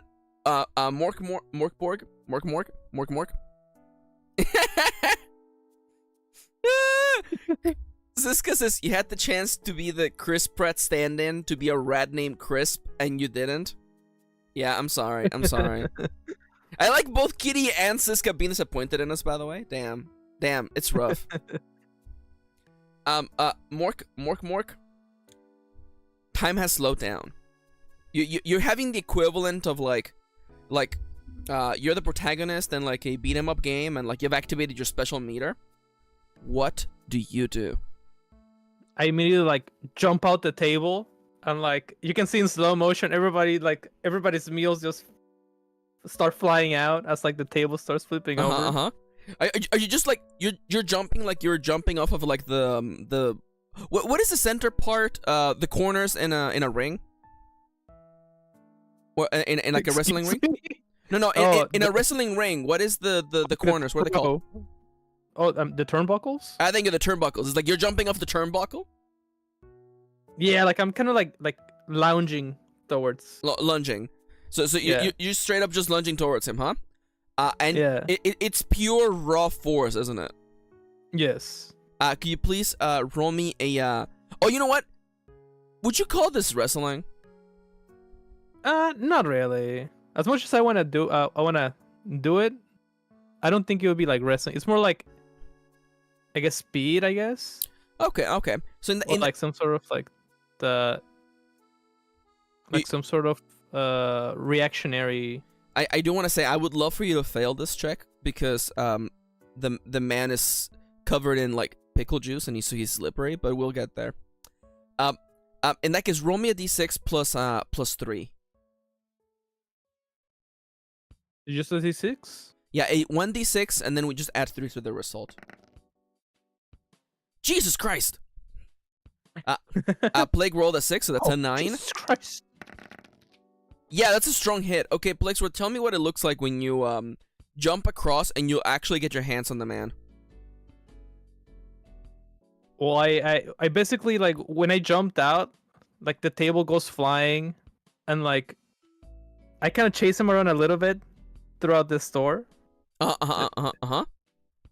I'm just kind of, like, kicking on a few things. He's like, he noticed it. Should I mention, like, how the chase goes, or? No, dude, you're absolutely free. Yeah, you got a strong hit. That is basically like a critical hit. Also, I do want to say, by the way, can I make a request? Yes. Can you do like the Zangief move where he spins with his arms stretched, the lariat? Is that what it's called? Yeah, the lariat. Could you do that move and like it happens to like crash into the pickle tank? Yeah. Okay, so that is my only request. Go right ahead and give us the chase sequence inside of this shop. So once it clicks that like the naked man, somebody yelling "a naked man," and then the smell of the cheesy smell and somebody running, I immediately just like shit, like. You mean like that goblin over there? Huh? I'm sorry. I'm a piece of... You said, he was like, and then suddenly I just shit. And then I'm like, Just you mean shit. like the goblin? It's like, oh, I didn't make it. It's a sad day. Can you please get F's in chat for that goblin, please? It But was please- too late. But please go on. By the way, for anybody who's wondering, don't worry. The troll and everyone else got to make it. It was the Yeah, goblin everyone didn't else make made it. He was like the one that was waiting there for the longest. It's true. Okay, so I'm really sorry for interrupting you. Please go on. No worries. Like the table just goes flying. Like you can see like Jokin's shake just immediately like falls on his face. Yes. And like in slow motion, everybody's like looking out like what's going on. As I'm like already like chasing this person. And then everybody's like, whoa, what the hell's going on? And then I start chasing this person down like the basement where all the barrels are. And You go into the back room, you go down the stairs. Yeah, I go down the stairs, basically doing like a Scooby-Doo. Like yeah, I was back gonna and say, forth. yeah. You do the Scooby-Doo bit. Whole crew going into different doors. Oh my god, I absolutely love that. But And then- at one moment, you walk into the fridge and you just come out like out of a closet. Yeah, we come out of the closet. And then it just leads to like one goblin and then like an ogre are like setting like they're like trying to break the world record of like pickle barrels that can be stacked on top of each other. I love that. I love that. Is This it- is a really big like It's- back room, by the way. The last barrel to be put up on top. Wait. G. You're telling me this here's the very last barrel and you're gonna break the world record for most pickle barrels stacked at once? I finally done it. I finally beaten the old record. This is breathtaking, G. I can't believe it. You know, I want to say, you know, your mother would be really proud of, and then like gets cut in there. What happens next, Plaguesworth? And then like I see the freaking naked man like jump next to it, like barely dodging it, but then like I just immediately go head first into the barrels. Kronk style, you just like crash into the barrels. I just bowling ball into them. Now I'm just saying is that there was some magic going on here because like somehow those barrels were able to contain more juice that they appear to. You know, there's some like a bag of holding BS going on here.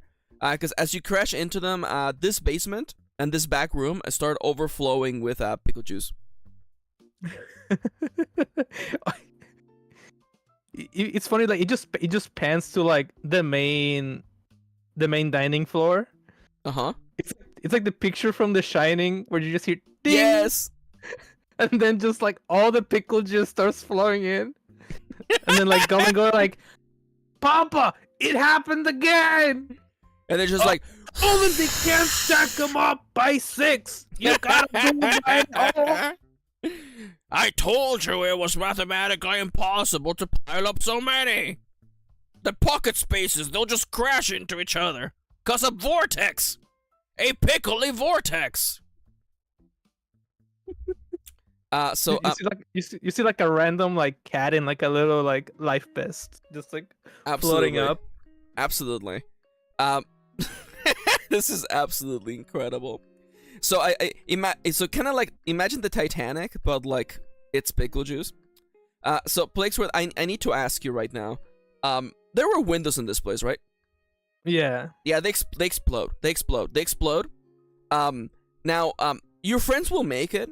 Probably because they had like a chance to get warned. You need to swim your way out of this back room.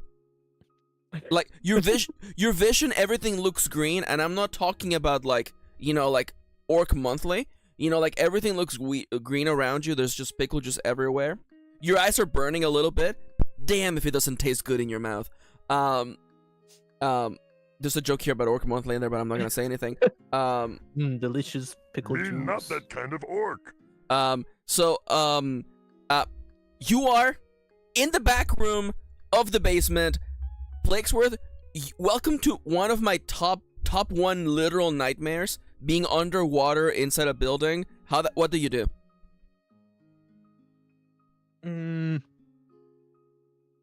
I want to probably I can kind of see. Well, I kind of picture like we were first at the basement, and then we led to like a room that was more like above the, I guess like above the dining level. That would explain why it would flush down. I'm okay. I'm Yeah, okay. why it With, would I'm okay flush with this. down. I'm okay with this. Which it ties in with being like a back room, basically. It like leads to like an upper level or something like that.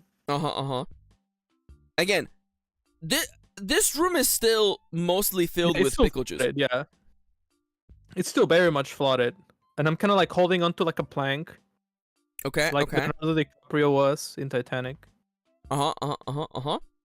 Did you? I don't know why part of me just like the idea that you just like you punch the hole and then you hold on to the hole. That's the. It's like that scene in Lord of the dwarf Lord of the Rings movie. I forgot which one it was. It's the Where they're, like, Hobbit. in the barrels. Yeah. Yeah. Wait, did you hop in a barrel? Yeah, I hop in the barrel. Now we did establish 2 seconds ago that they are kind of like bags of holding. So, can I ask the D&D experts what happens when you get inside of a bag of holding? Because I'm pretty sure it's not good. This is gonna be great, Plaguesworth. This is gonna be great. This is gonna be great. What would be the roll here? Roll me a d6. We'll add your iron just to have your body. You won't be able to breathe. Oh, but that's fine. Okay, that's a 9. So, welcome to the vacuum of space inside of this barrel. Holy shit, you welcome back to Plaguesworth just beats swimming checks. So, in order to escape drowning in the pickle juice, you went into the pocket dimension inside of the barrel, where you also cannot breathe. It's let me see what I can do. What I can use. I'm thinking. I mean, like, there's something to be said about, like, you're inside and safe in here, you just have to hold your breath. I don't know if you want to just, like, from the inside, you're holding, like, the top of the barrel, and then just pop out every couple of minutes just to see. Yeah, like, maybe, like, that barrel wasn't, like, fully full in the inside. So it's still, like, fully balanced out, almost like a boat. Okay. I mean, like, so it works like that, but that's not what it looks like from your point of view. Because from your point of view, imagine that, like, you know, you jump inside the barrel, right? And it's a big barrel because it's big enough to fit you, right? So you jump inside the barrel, and you look above you, and there's, like, a ring of light. That is the way outside. But you're not inside a barrel. You're inside of, like, a nebulous, like, purplish, like, space realm. And you notice that, like, the droplets of like, pickle juice around you, they don't, like, fall down. They're, like, clinging to your skin like it's zero gravity, because it is zero gravity in here. There's a pocket dimension created magically to transport large amounts of pickle juice from one area to another. This is, after all, the greatest craze here in Crookbrook. Now, I will say, snakes transfer the pickles. Huh? That's how the snakes transfer the pickles, because they don't have arms. It's true. It's magical space. Now, Plaguesworth, would it be, like, thematically appropriate if, like as you're trying to, like, as you're swimming in this, like, void? Thankfully, you're not drifting far away or anything. You know, like, the disc of light is still above you. Like, what if, like, a bottle of the tuber gin, like, hits you in the face? Yeah. And for a hot second, you realize that this was about to get much worse. You know? Yeah. So, do you, like, take your chance to, like, poke out at times and see what's going on? Yeah. Let me just really quickly. You poke your head once. Yeah, so imagine, like, you reach your head towards the white light. Your head makes it as though you're, like, above the surface of the water in a pool. Except, now there's, like, brine and pickle juice, like, going into your mouth and eyes, because you're literally barely breaking the surface. The barrel is spinning and tumbling and falling around. I assume you put your head back inside of the pocket space. Now, because of the pressure that is building up and the fact that there's so much water going on, I'm gonna do a roll to see what, like, do you Do you or do you not get like catapulted out of like the shop? You do not actually. You do not get catapulted. Plaguesworth, you're caught. By the way, you're still holding your breath. By the way, you are. I mean, thankfully, you're a big guy. You have wrestling, you have lifting and pushing. I assume you can hold your breath. You know, we didn't give you asthma as one of your skills, so I feel like you're probably fine. I have asthma, by the way. That's that's not punching down. That's punching myself. Okay. That's the ultimate form of comedy. Always make fun of yourself. That's always evergreen. So Plaguesworth, you are drowning in two ways. You're in a pocket space. That every time you dip your head back down, the bottle of gin like smacks you again. And actually, do you think this would be a thematically appropriate moment for like you look at the bottle of gin and maybe like, no, I guess it would have been the dwarf's name, huh? Old Man McLovin, huh? Old Man McLovin. Old Man McLovin's classic tuber alcohol. Tuber gin. Mm-hmm. Tom joined the party. Oh my god, this is a ridiculous campaign. Alright, Mork. You are tumbling across time and space, but also a restaurant full of pickle juice. Do you wait to see what happens? What do you do here? I wonder if like the barrel breaking would kind of like snap me out of that. It would absolutely snap you out of it, yeah. Okay. You wouldn't be like stuck in that pocket dimension. That's not how it works. Okay, because I'm kind of picturing like I'm like inside this thing floating around, and then out of nowhere like the barrel just breaks and like the last wave of like pickle just slides me out of the restaurant and everybody's already gathered out. Actually, the guy. Actually, okay. So this reminds me. So actually, there's this trick you can do with. I mean, don't do this at home. But if you have a glass bottle with like a drink in it, right? If you hit really hard the top of the drink, even if it's closed, by the way, if you hit it really hard, it causes the air bubbles to push all the way to the bottom of the bottle, and it displaces the water. And when the water pressure settles back in, it causes the bottom of the bottle to fall out. This is a real ass thing. This is a real ass thing. So that's literally what happens. Like the barrel makes it back down to the main thing of the restaurant. You probably like you get caught between like the door because you're just so big. The pressure keeps building and building until it pops. And here's what you visualize. Okay, the illusion is broken. Suddenly, instead of being inside of a nebulous, spacey, gooey area, you are now in a small vacuum. There's like imagine that there's like 2 feet of like vacuum between you and all the pickle juice around you, and suddenly this vacuum needs to fill up. All that pressure just like shoots you like a cork out of a champagne bottle, through the center of the restaurant, through the fish tank, through the main window and the logo of Picker's Picker, and right into the street. That's awesome.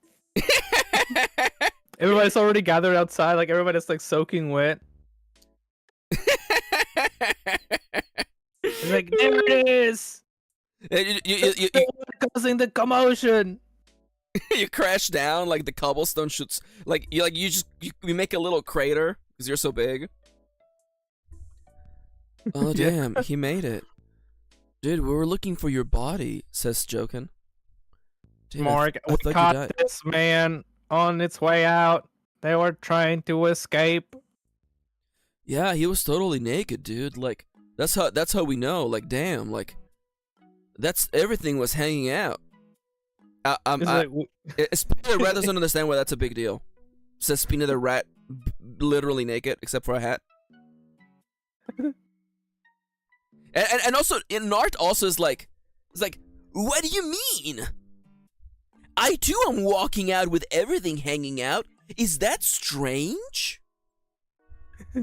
I got a belt on me, and that is okay. I don't feel naked as long as I have my belt.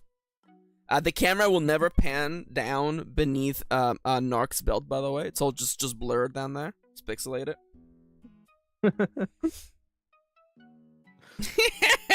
This is dumb. Tom like helps you up. He hands you like a roll of like paper towels to dry yourself. And it's like markers. We are so happy that you made it out of there. You were able to flush out the culprit, but they have escaped. We must chase after them.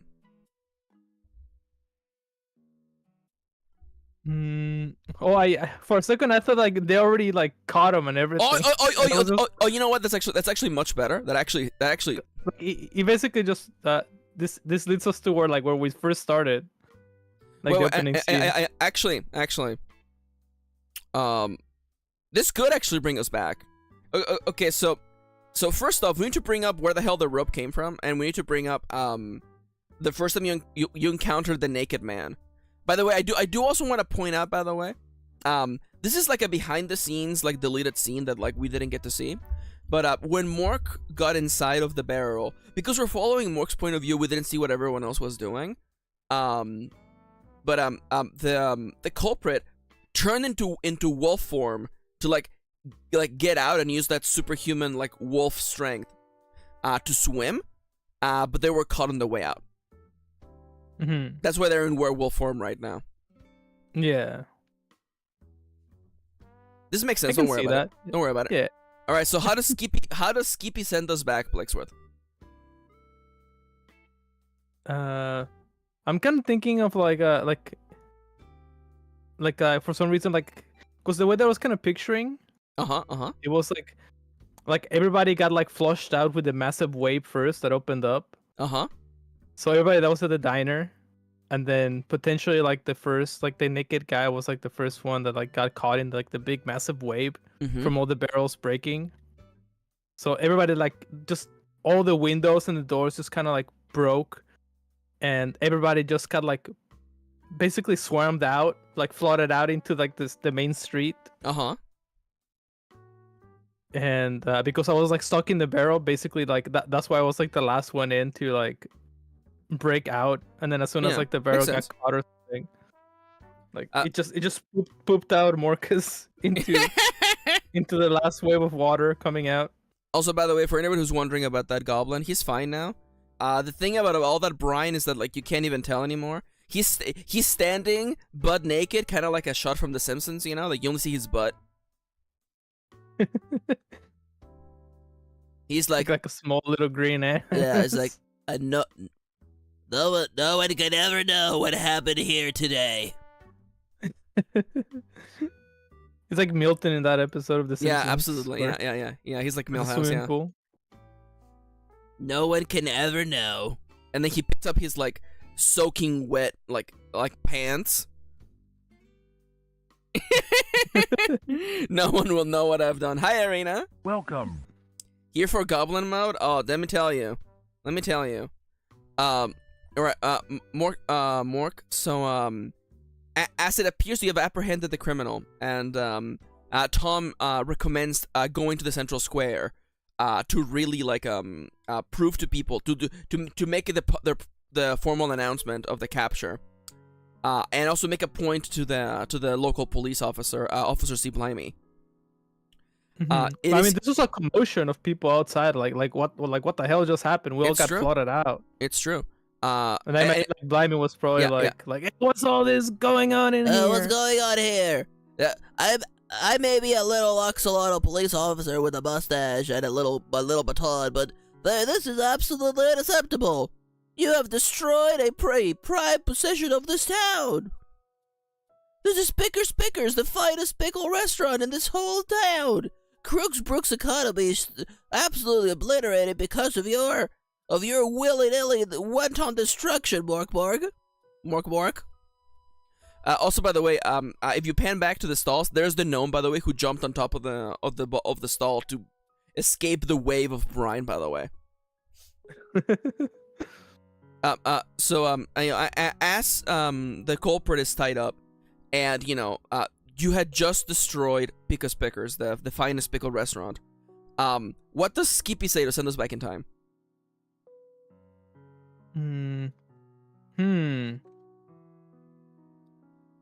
Whoa, Marcus, that was freaking sweet.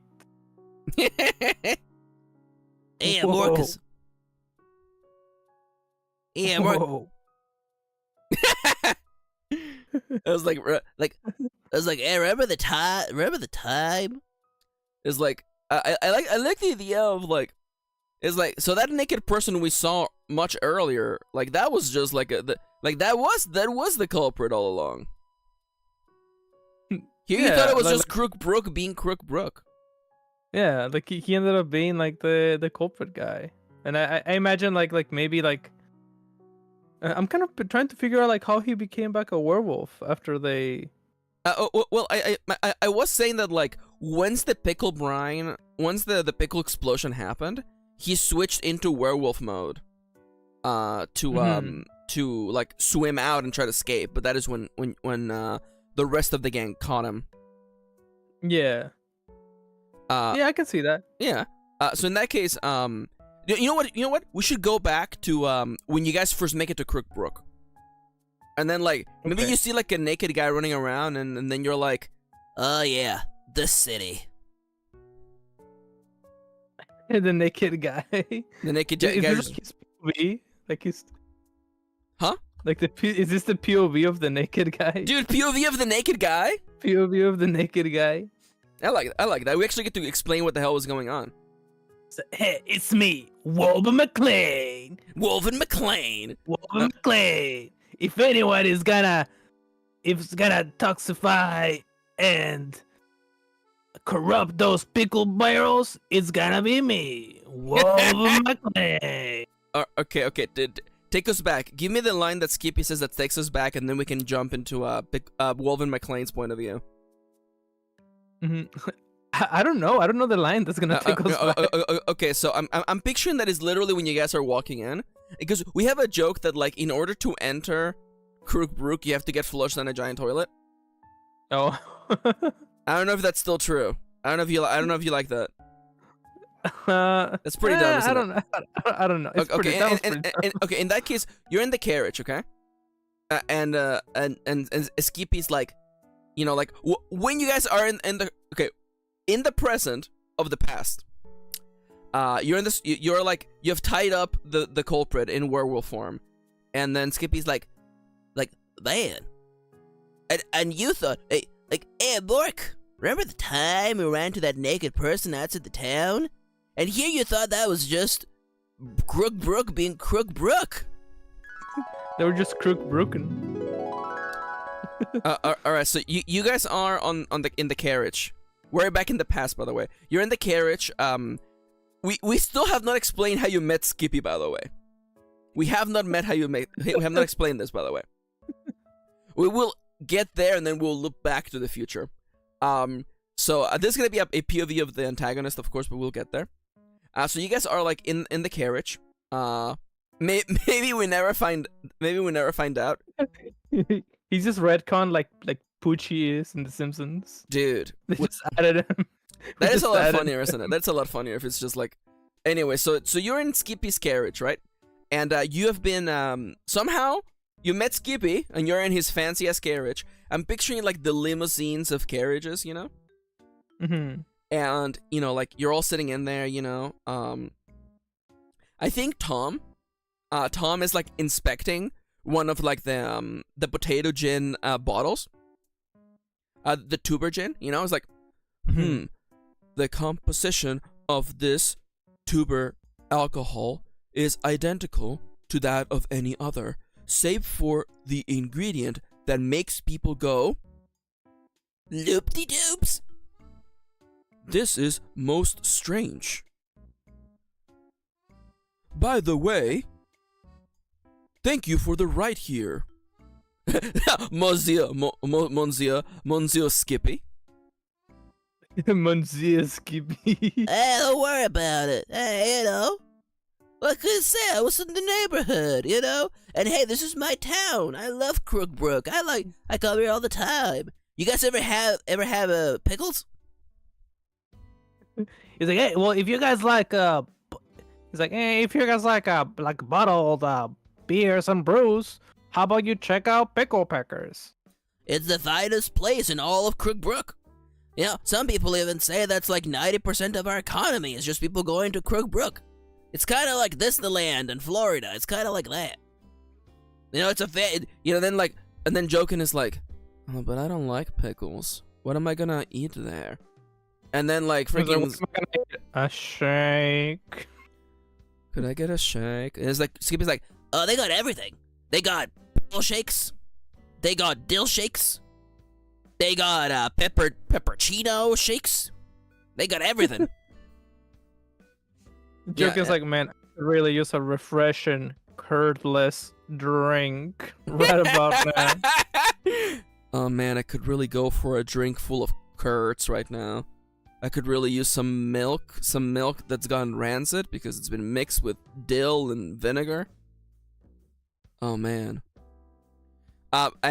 Meanwhile, Skip is talking about how he really likes to just get the children's meal because he's a 1.5 feet tall rat, and really, he's watching his figure, and also he likes to get the toys. Plaguesworth, what is the number one? What is the current toy craze in this side of the world, Plaguesworth?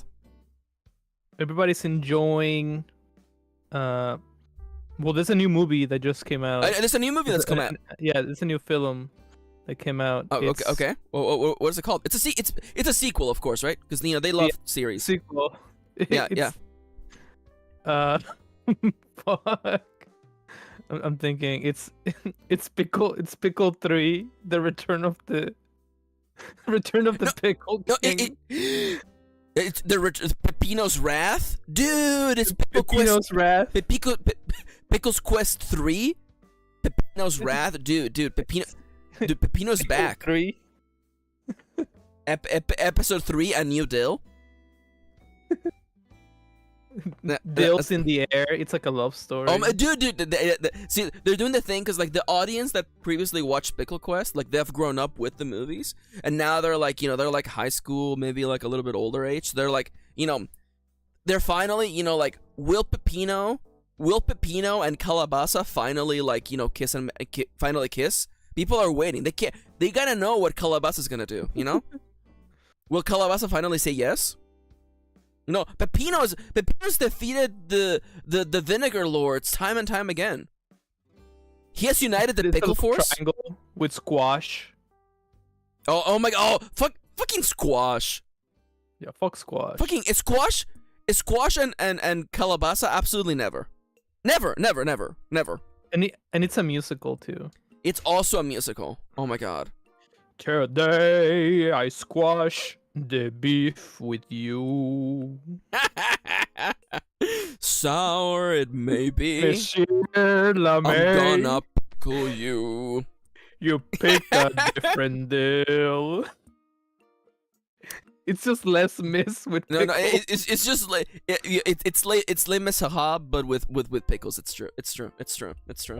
Monsieur. There is a pickle on a cloud. I dream a dream, pickle deals. How spicy would they be? Will they pick me? I hope they will. Can you start not to laugh? Oh my god. I wish not be a rotten shipment. I want it to be a freshly deal. And then it just cuts to an ad. Hey, welcome back to Pickle Pickers, your number one shop for pickle picking. To try the new kids meal, pickle pickers. Don't pick your nose, pick this pickle. We know how to pick them. And then the next commercial. Get your mozzarella here. Mozzarella's the best in town. It's you know where to me. get them? Hey, The one and welcome. only homegrown. Mama's It's Tony and recipe. Tony Originals mozzarella sticks, the finest in here. We've been doing it better and for a longer time than anyone else in our family, for sure.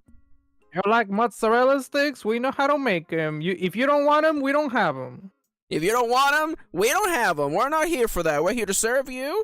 You know what goes well with the little pickle juice is a mozzarella stick. You gotta cut that vinegar goodness with some cheesy goodness.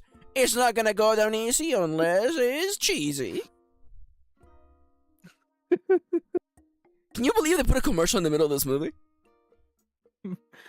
Fuck, that's so scummy. Goblins would do that though. Yeah, goblins would do that for sure. Yeah, absolutely. Yeah, and then comes an ad for like fucking Yeah. like it's like pickled eggs, and as people Have you everyone skips the ad. It's like, what the hell? Pickled eggs? Why would you do that? Have you seen that thing about like the Argentinian version of Star Wars added like ads into the movie? Excuse me? Yeah, like there's like a clip of like Luke Skywalker. It's like, but first I need to get something, and then he opens up like a fucking fridge and gets like a fucking beer.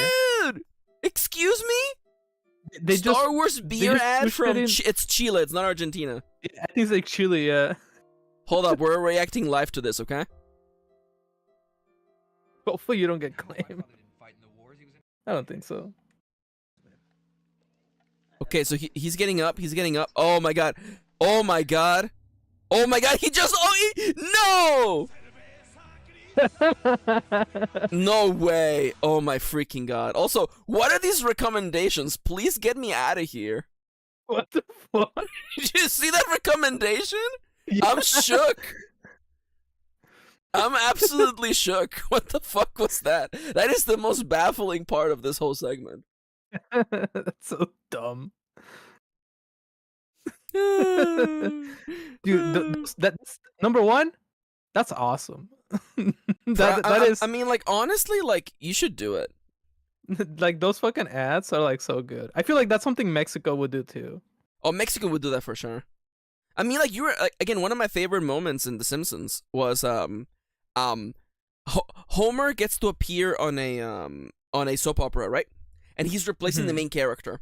And in English, he's a different line, but in Spanish, the actor who voices the guy who's getting kicked out because Homer's taking his spot, he did the same voice as Rama 1/2.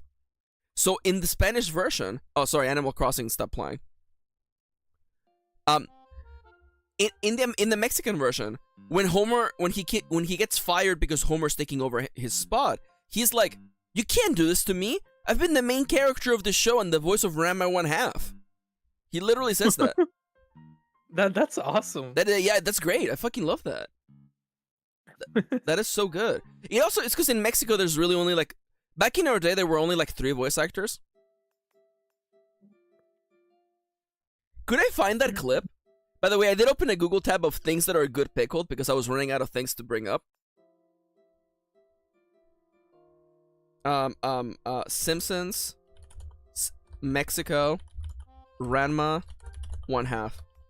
Let's go. Have you ever thought about like how like Rama 1.5? Like basically, if you watch Rama 1.5, you're probably on like.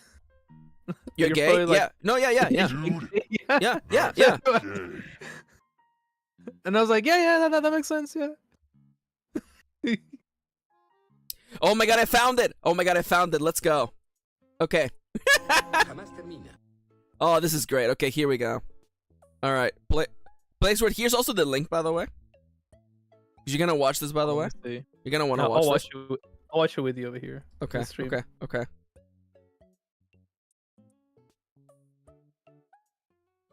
Okay, let's go. He sido el Dr. Tad Winslow y la voz de Ranma durante 25 años. Creo que merezco un aumento.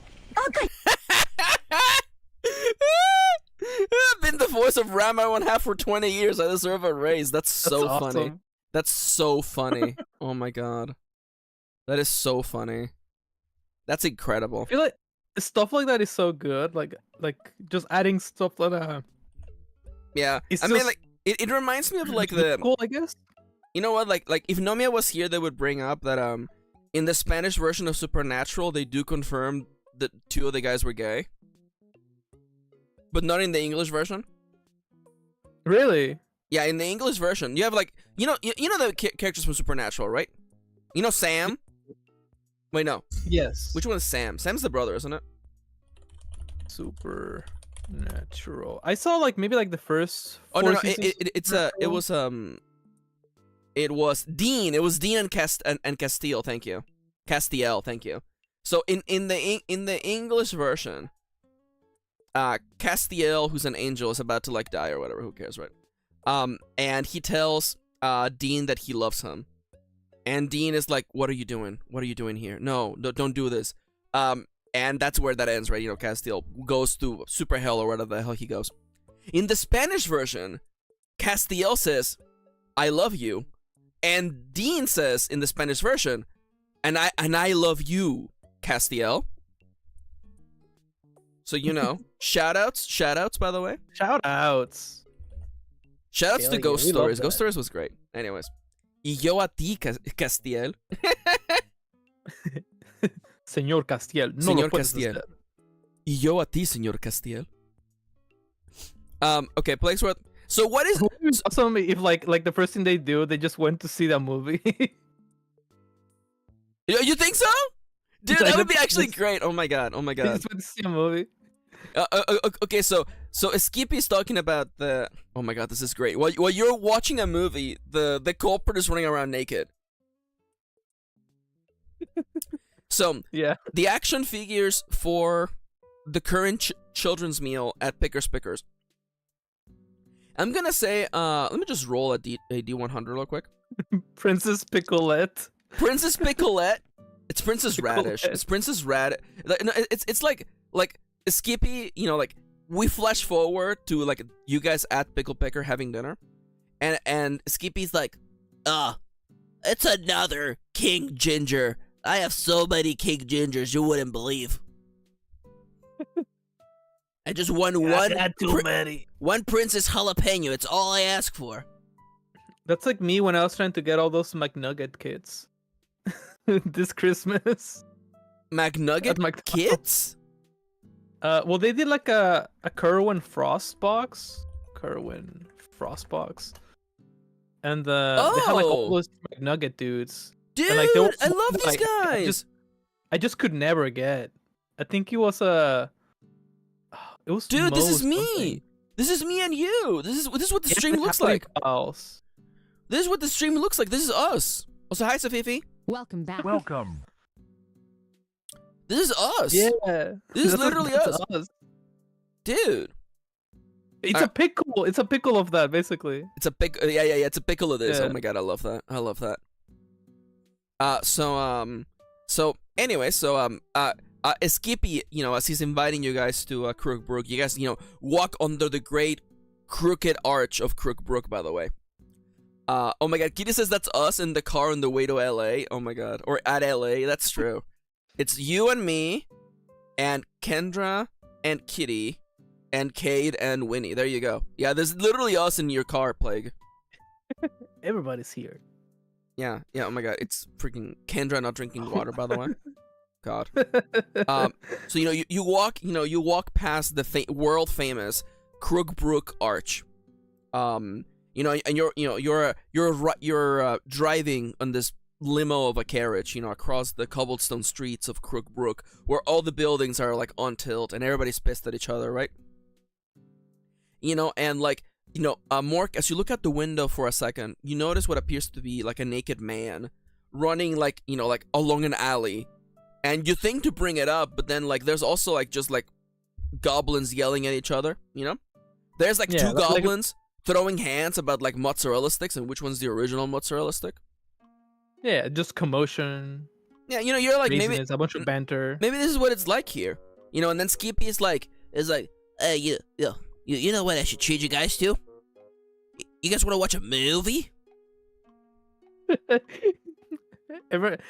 I can see Joe can be like, a movie? What makes you think we'll watch a movie? what makes you think we want to watch a it's- movie? It's the new Pickle Princess. Okay, Plaguesworth, Princess? Plaguesworth, really quickly, roll me a D100 for Nart. Roll me, That's 2d10s? Or... yeah, no, it's the D10 and the D10X. Oh, whoops. The d10. Yeah. Yeah, that D10. yeah. There's a D10 and a D10X. You can roll them together. Oh, there it is.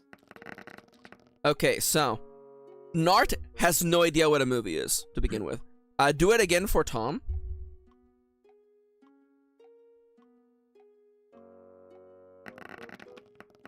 Tom is familiar with movies. He has never seen the Pickle Princess movies. And Jokin. Dude, Jokin is anti-movie. Jokin is like, why would I watch a movie when like I could like I don't get punched in the nuts, you know? There are so many things you can do in this world. Mork, do you know what a movie is, Mork? I think so. I think he's probably like aware. Yeah, He's you're probably aware about movies it. exist. You have never seen a movie. Have you seen a movie before? I want to say I don't think he's seen a movie before, but he's heard of a movie, like a picture that moves, basically. Yeah, it's like a picture that moves. Also, hi Noms. Welcome back. Welcome. Nomi's here. All right. So Plaguesworth, how do movies work in this world? Is it because it's not a projector? It's not a projector, right? Wait, hold up. What if the term of a movie is literally just like a theater act? Like theatrical. Dude, it's moving actors Musical. because the stage is. It's like when the actors are walking around like the aisle.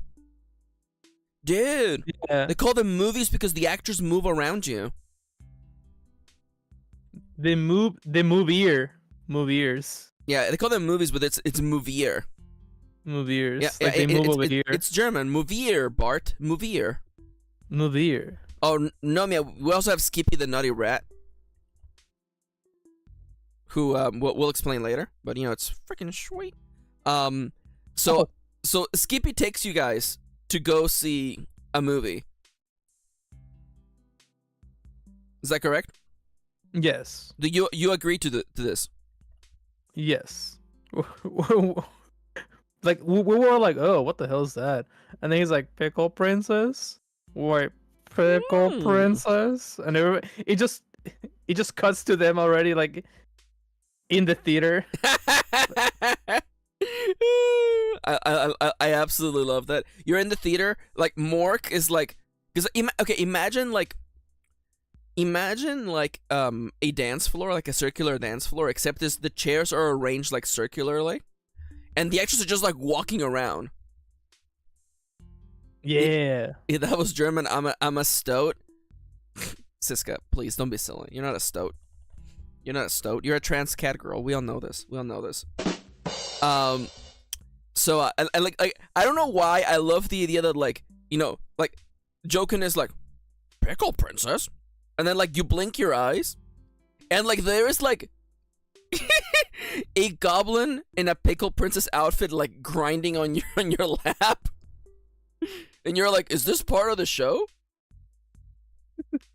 It's like, and the Skippy's like, oh, this is the part of the show that showcases, you know, the prince is working really hard to stand out in the community. and then a goblin dressed up in a pickle knight outfit walks up to you and also grinds up on your lap. This represents the move between Yep. This represents the working class and the romantic interpretation that one could take when somebody meets one that they really like. I just realized this is where Kendra works, actually. I realized this is where Kendra works. Suddenly, like, the goblins bring up like a big old like tub of ice water, and they throw two goblins in there, and the goblins start singing the same song over and over and over and over and over, until the audience tells them to stop. Please stop. Make him stop. How long did it take? Yeah, it took a long time. I'm gonna say it took an hour and 19 minutes for you guys to tell them to stop. It's the same musical song. Yeah, yeah. So you know what's funny? In the pickle juice. This is an act. This is actually an act that Kendra had at the place they work at. Oh god. That was a real act. There was also an act where someone got covered in peanut butter. What the fuck? Dude, don't fucking ask me. Don't freaking ask me, okay? Was it Skippy peanut butter? No. It was actually apparently sunflower butter, so that nobody would get like, peanut butter like allergy. Oh, okay. But still, there was one act that Kendra told me about that is like absolutely like unhinged. Where like, and I'm relaying this story from Kendra, so who knows if it's true or if I'm nailing it correctly. But Kendra told me this story that like at the theater they worked at. Oh my God, Siska says that's actually how Skippy got his name. He used to play in the act. Oh my God. Oh, what if we do that? Like he used to be part of the act. That's why he knows the act. That's why he knows the act. That's why he's whispering into your ear like, Yeah. So see the butter? See that butter over there? That represents the mark. It's a pastiche of how the princess can't change her past, but she can in fact change her future by shedding the peanut butter. You see? Anyway, so that was his act. But if you think about it, it's not like the way that you think about it. Yeah. No. See, it's like reverse think. You know? It's like it's like peanut butter, but at the same time, it's not the peanut butter. You see? It's like the equivalent of somebody explaining like Rick and Morty. It's like, Rick and Morty is too advanced for you. You wouldn't understand. Absolutely. So by the way, you wouldn't understand. So Kendra told me about this one act, by the way, at the weirdo theater they work at, where apparently one of the performers, I guess they were like sexting an actual celebrity, and they actually got like excuse me from an actual celebrity. So they would bring one person to the stage, and that person would get to see the nudes while they're blasting music. You don't know what celebrity it is, but you're supposed to infer from the music. What the fuck? I know! It's crazy! I just see, like, I feel like I'm over here, like, living my day-to-day life, like, man, what orc am I gonna paint today? Meanwhile, there's like all this madness going on. I'm like, man, sometimes I feel like, man, I got it easy. I got it pretty easy. That's a crazy violation of trust, yeah. And then there's a follow-up to that play where it's the same setup, right? It's the same setup, like they're told that they're gonna see nudes, right? And like one person gets brought out of the audience, and they go to the stage, and this person shows them their phone, right? And music is blaring, but it's not nudes. It's actually the person is showing their collection of Pokemon in Pokemon Go. Oh, that's awesome. Hi, Cade. Welcome back. Welcome. Kate's here. I can do that. So this is the kind of performances they put on here at is this called Skippy Theater? No, Skipster? I think this is. Well, I don't think he owns the theater. Oh, he doesn't own it. Okay.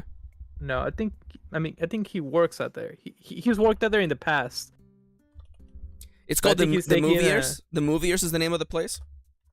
The Moviers. Yeah, I guess Moviers. You like that? This is so dumb. Moviers Films. This is Kendra Theater. No, you know what? It's actually called Oliver Theater. There you go. Olive's Theater. Yeah, there you go. Oh, it's Olive's Theater. Oh my God! Because you can pickle olives. Okay. Also, Siska, I can't believe that Officer C. Blimey is a goddamn D20 reference. I can't trust any of you. Anyways, so, you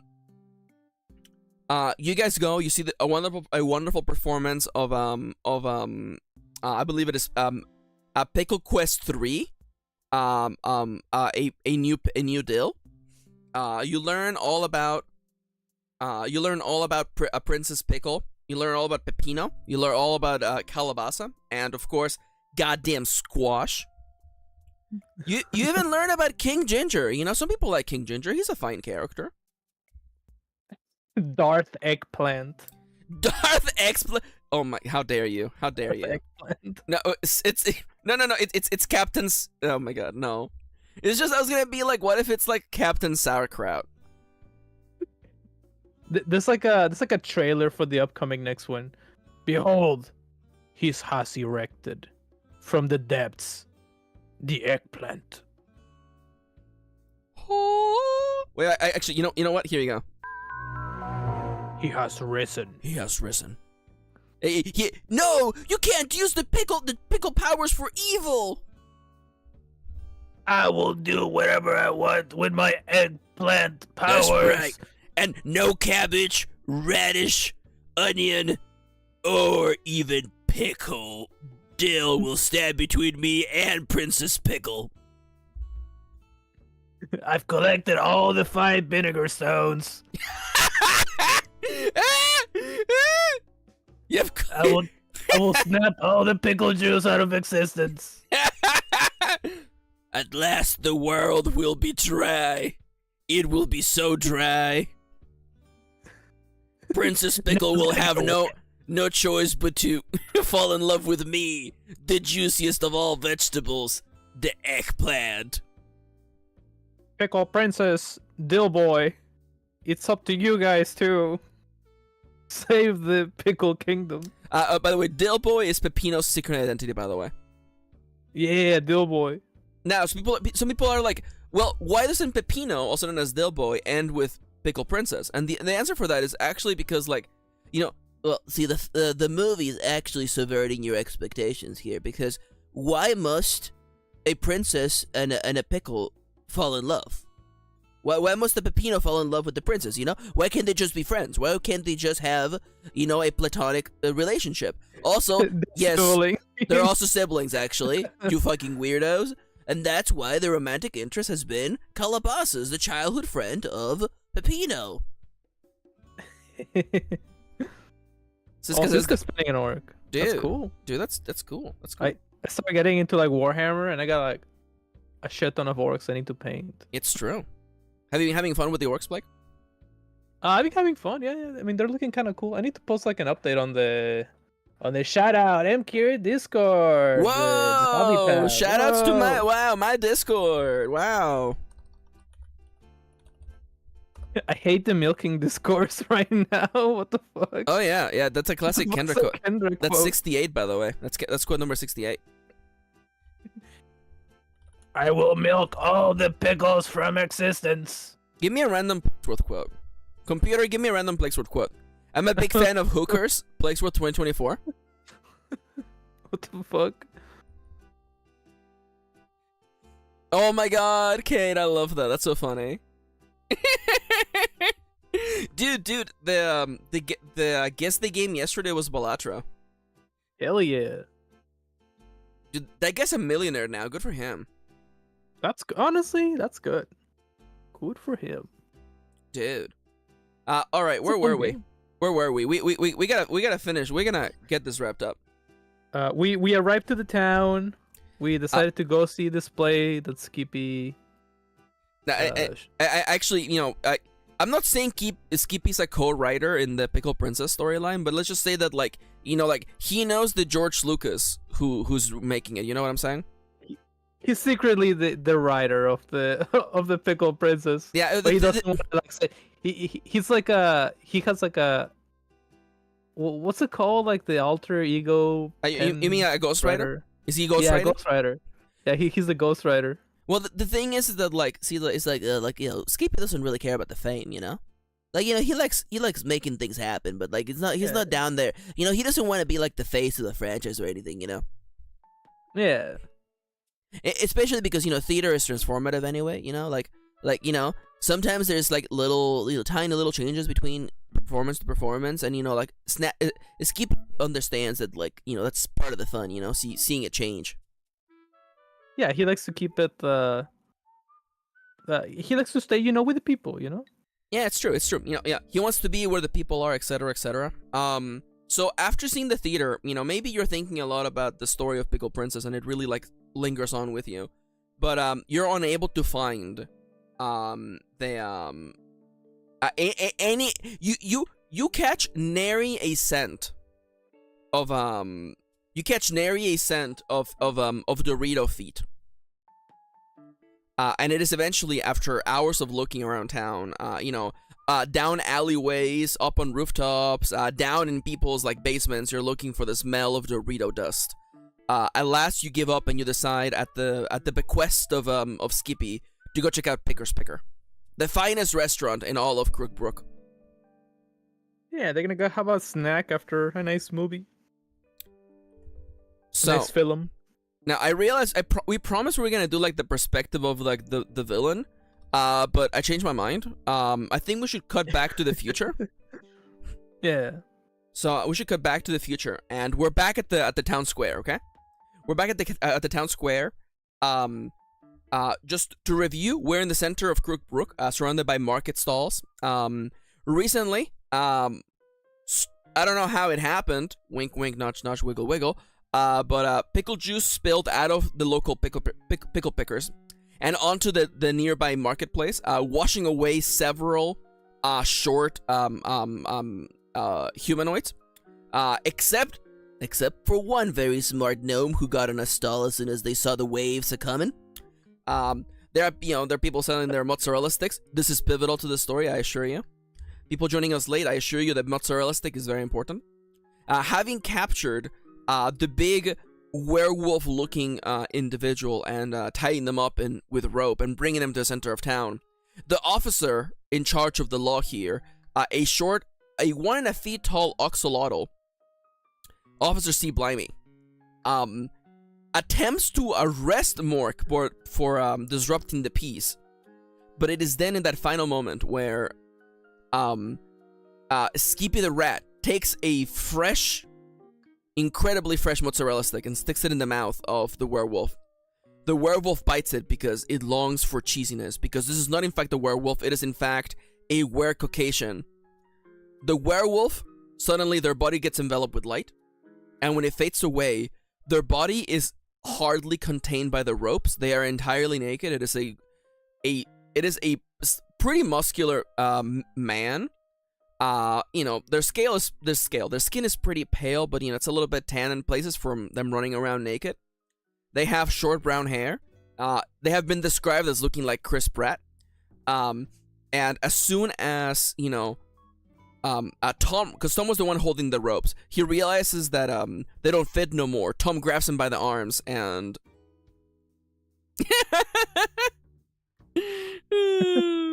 God damn it, Novia. Now, Mork, you have had a crazy day. This person here, they carry a cheesy scent, just like all those barrels of alcohol that were coming from New Old Town. This person stands now in their human form. Are they defeated? Do you think they spill the secrets of what's been going on, or do you want to interrogate them?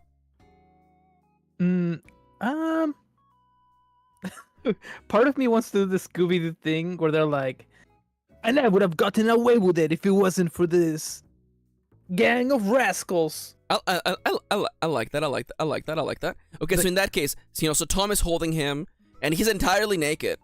And I guess we have established that in this setting, white people are a race. And at this point, which we have established his name is Wolven. It is Wolven McLean. Wolven McLean. Everyone in this freaking setting is freaking Irish. That's right. That's right. I did it. I was the one behind the tuber gin. Oh, my plan. He starts giving you the crazy eyes. By the way, I was going to feed everyone in this town. I was gonna feed everyone. Everyone in this town was gonna get the tuber gin. With the theme. I was thinking he'll sound like a combination of like Michelangelo from Ninja Turtles and like Joey Wheeler. Okay, so you're like, dude, my plan all along was to take over this town by turning all of you into mindless drones, man. Absolutely tubular, like this tube gin that I concocted myself. But you see, this horrible exterior you see, this naked, absolutely furless body is not my own. And he kind of like looks down. He looks down and he gives you like the puppy eyes, which is apt because what you're about to learn. But you see, I'm not a human. I'm actually a wolf person. But I was bitten. I was bitten by a were-human, and now I have a taste for the cheese. It's so tragic. But I was gonna find a way. I was gonna find a way to cure it. This horrible, horrible disease. I get up at night. And dude, I just want to have a whole. I just want to take a bite. A big old bite out of a whole block of cheddar, you know? Do you know what like that's the like? Minnesota vampires. You know what this is like? I crave the cheese. I just crave the cheese. I like crave the cheese, bro. Dude, I used to care about pickles and performances at Olive's Theater, but now all I think about is goddamn cheese. Mozzarella cheese, freaking Roquefort cheese, Monterey Jack, regular Monterey, Colby, even Swiss sometimes. I lost all my money. I sold my house. I left my wife and my kids.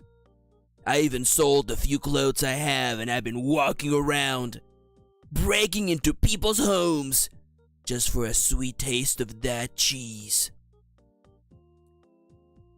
By the way, this establishes, by the way, the attacks for the naked shadowy people was in fact Wolven McLean breaking into people's house to steal their cheese. By the way, He was always trying to steal the cheese.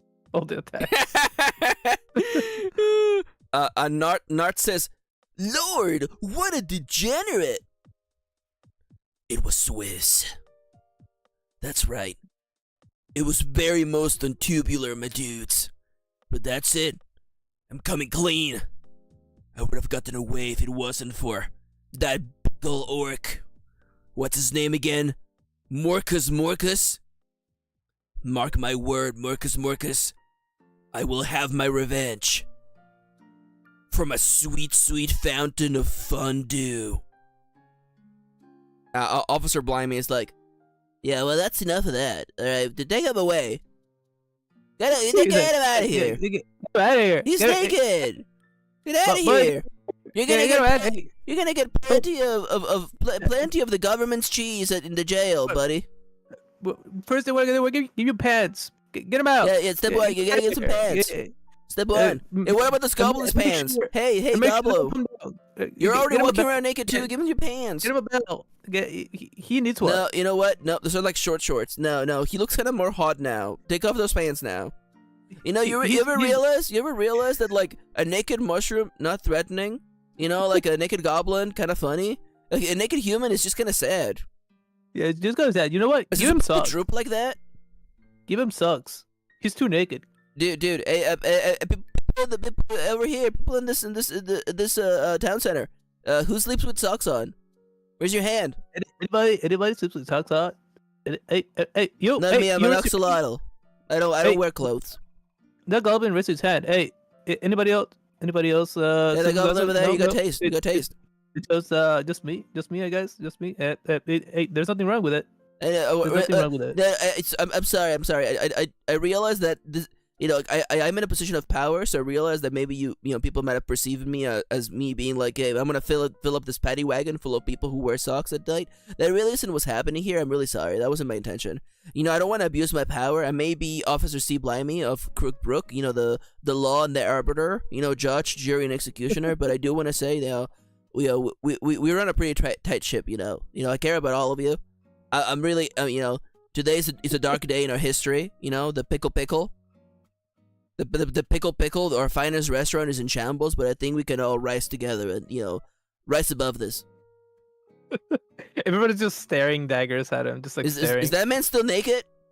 What? Is that? Well, I told you, get him out of here. Could you get him a vase or something? Could you get a comically shaped item for him to be like to have in front of his wiener, please? It's gonna no, not a pickle sandwich. That's too on the nose. No, not a baguette. No. Why is he holding it like that? I said a hat, not a chef hat. He's not a cook. Thank you, gentlemen. Thank you for the top hat. There you go. Just like a hat rack. Go. It's just like a hat rack. It's perfect. All right. Now, Bork. Officer C. Blimey unlocks the. He reaches into his key belt. He has to like twist his whole body like acrobat way to like unlock the the handcuff around your pinky. He falls down to the ground like it's a gang beast. He gets back up. He gets back up and says, Well, Mark, I have to say, I might have been wrong about you. You know, this town could use more people like you. Nosy, strong, got that winning smile. He's like, you're brave, a hero. I'm not sure quite what you did, but we need more people like you. Yeah, you're brave, you're strong. I don't really know how you fit into all this. I didn't see you tie the guy up. Tall and big and tall. I don't really know what you did today here. Officer C. Blyme is 1.5 feet tall, Namia. He's like, oh, well, Yeah, I don't really know what you did today. We care about you. Actually, here's a kiss to the city. Yeah, you know. Actually, here's a kiss to my car too. Yeah, here's a kiss to my car, actually. Yeah. Yeah. Here's my wallet See, like too. the thing is, there's like 5 inches of like pickle juice all over the streets. I'm just gonna swim home tonight, Yeah, no, not to my wife and kids. I'm actually single. I'm a bachelor. Yeah.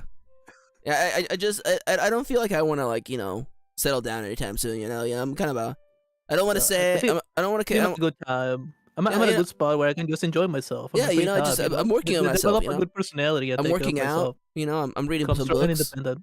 Yeah, I'm reading this book by this really good goblin. This goblin has a really good book out. It's called Radioactive Habits. It's really insightful. I feel like I've learned a lot about myself today. Yeah, I'm looking into other ways of becoming like a more independent. It's just the thing is that it's like the trap. People they want you to be like self-reliant and independent, but at the same time we need codependence. Because we don't live. No one axolotl is an island. Every one of us. We rely on each other. Like where would I be if I didn't get my lunches at? And then he turns to look at Pickle's pickle. And then a tear just a single tear rolls down his cheek. Oh well, here you go, and you have gained the key to the city of Crookbrook. Hell yeah! And then it just goes to silence, and then get your mozzarella sticks. Hey, get your mozzarella sticks. And wet, limited edition, soaked and wet. They're soaked and wet, juice. wet and slippery, just the way you like them. Juice. Mozzarella sticks, nice and soaked and wet. Yep. There's some ginger in this house. Yep. Certified dill, 7 days a week. Wet ass ginger. Wet ass pickled. Make that face go, That's right, you're messing with a wet ass pickle.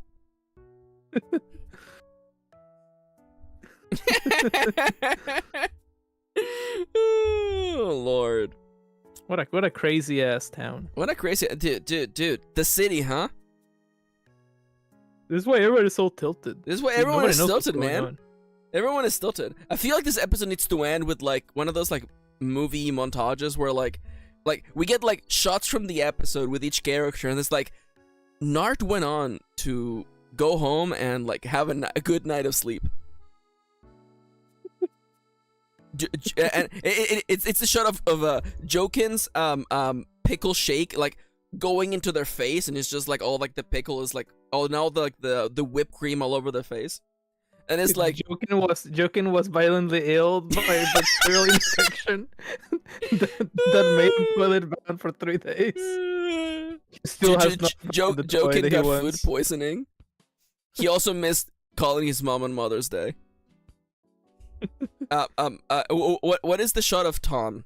Oh, what is the gifable kind of animation of Tom for this ending? It's just a pan straight face, just the most monotone pan straight face. He's lassoing the woven guy. With Dude, there you go. With a rope. Yeah. No. Like his wrist comes out, it folds out, and he's just he whips out a Castlevania style lasso. Yeah. Tom went on to get a promotion and a raise after capturing the Up until that moment, at large, shadowy, naked creature who was flashing everyone and stealing their cheese. He pens to Skippy. Skippy's not like totally not written play has received an Academy Award by the by the Picklets. Oh my! You're telling me that Pickle Quest 3, a new deal, has gotten the Academy Award for best movie, best soundtrack, best lead actress, best lead actor, best lap dance scene. Best lap dance scene. There's a category for lap dances. Yeah, dude. Goblins love lap dances. Okay, listen, dude. Tastiest pickle award. The mozzarella wars have not been settled, and at this pace, they will never be. No, I don't. Oh, god damn it. There's a joke in here about goblin on goblin violence, but I'm not gonna make that joke. Okay, listen. Yeah, at this point, all of the mozzarella stands in Crookbrook have an average star rating of 4.9.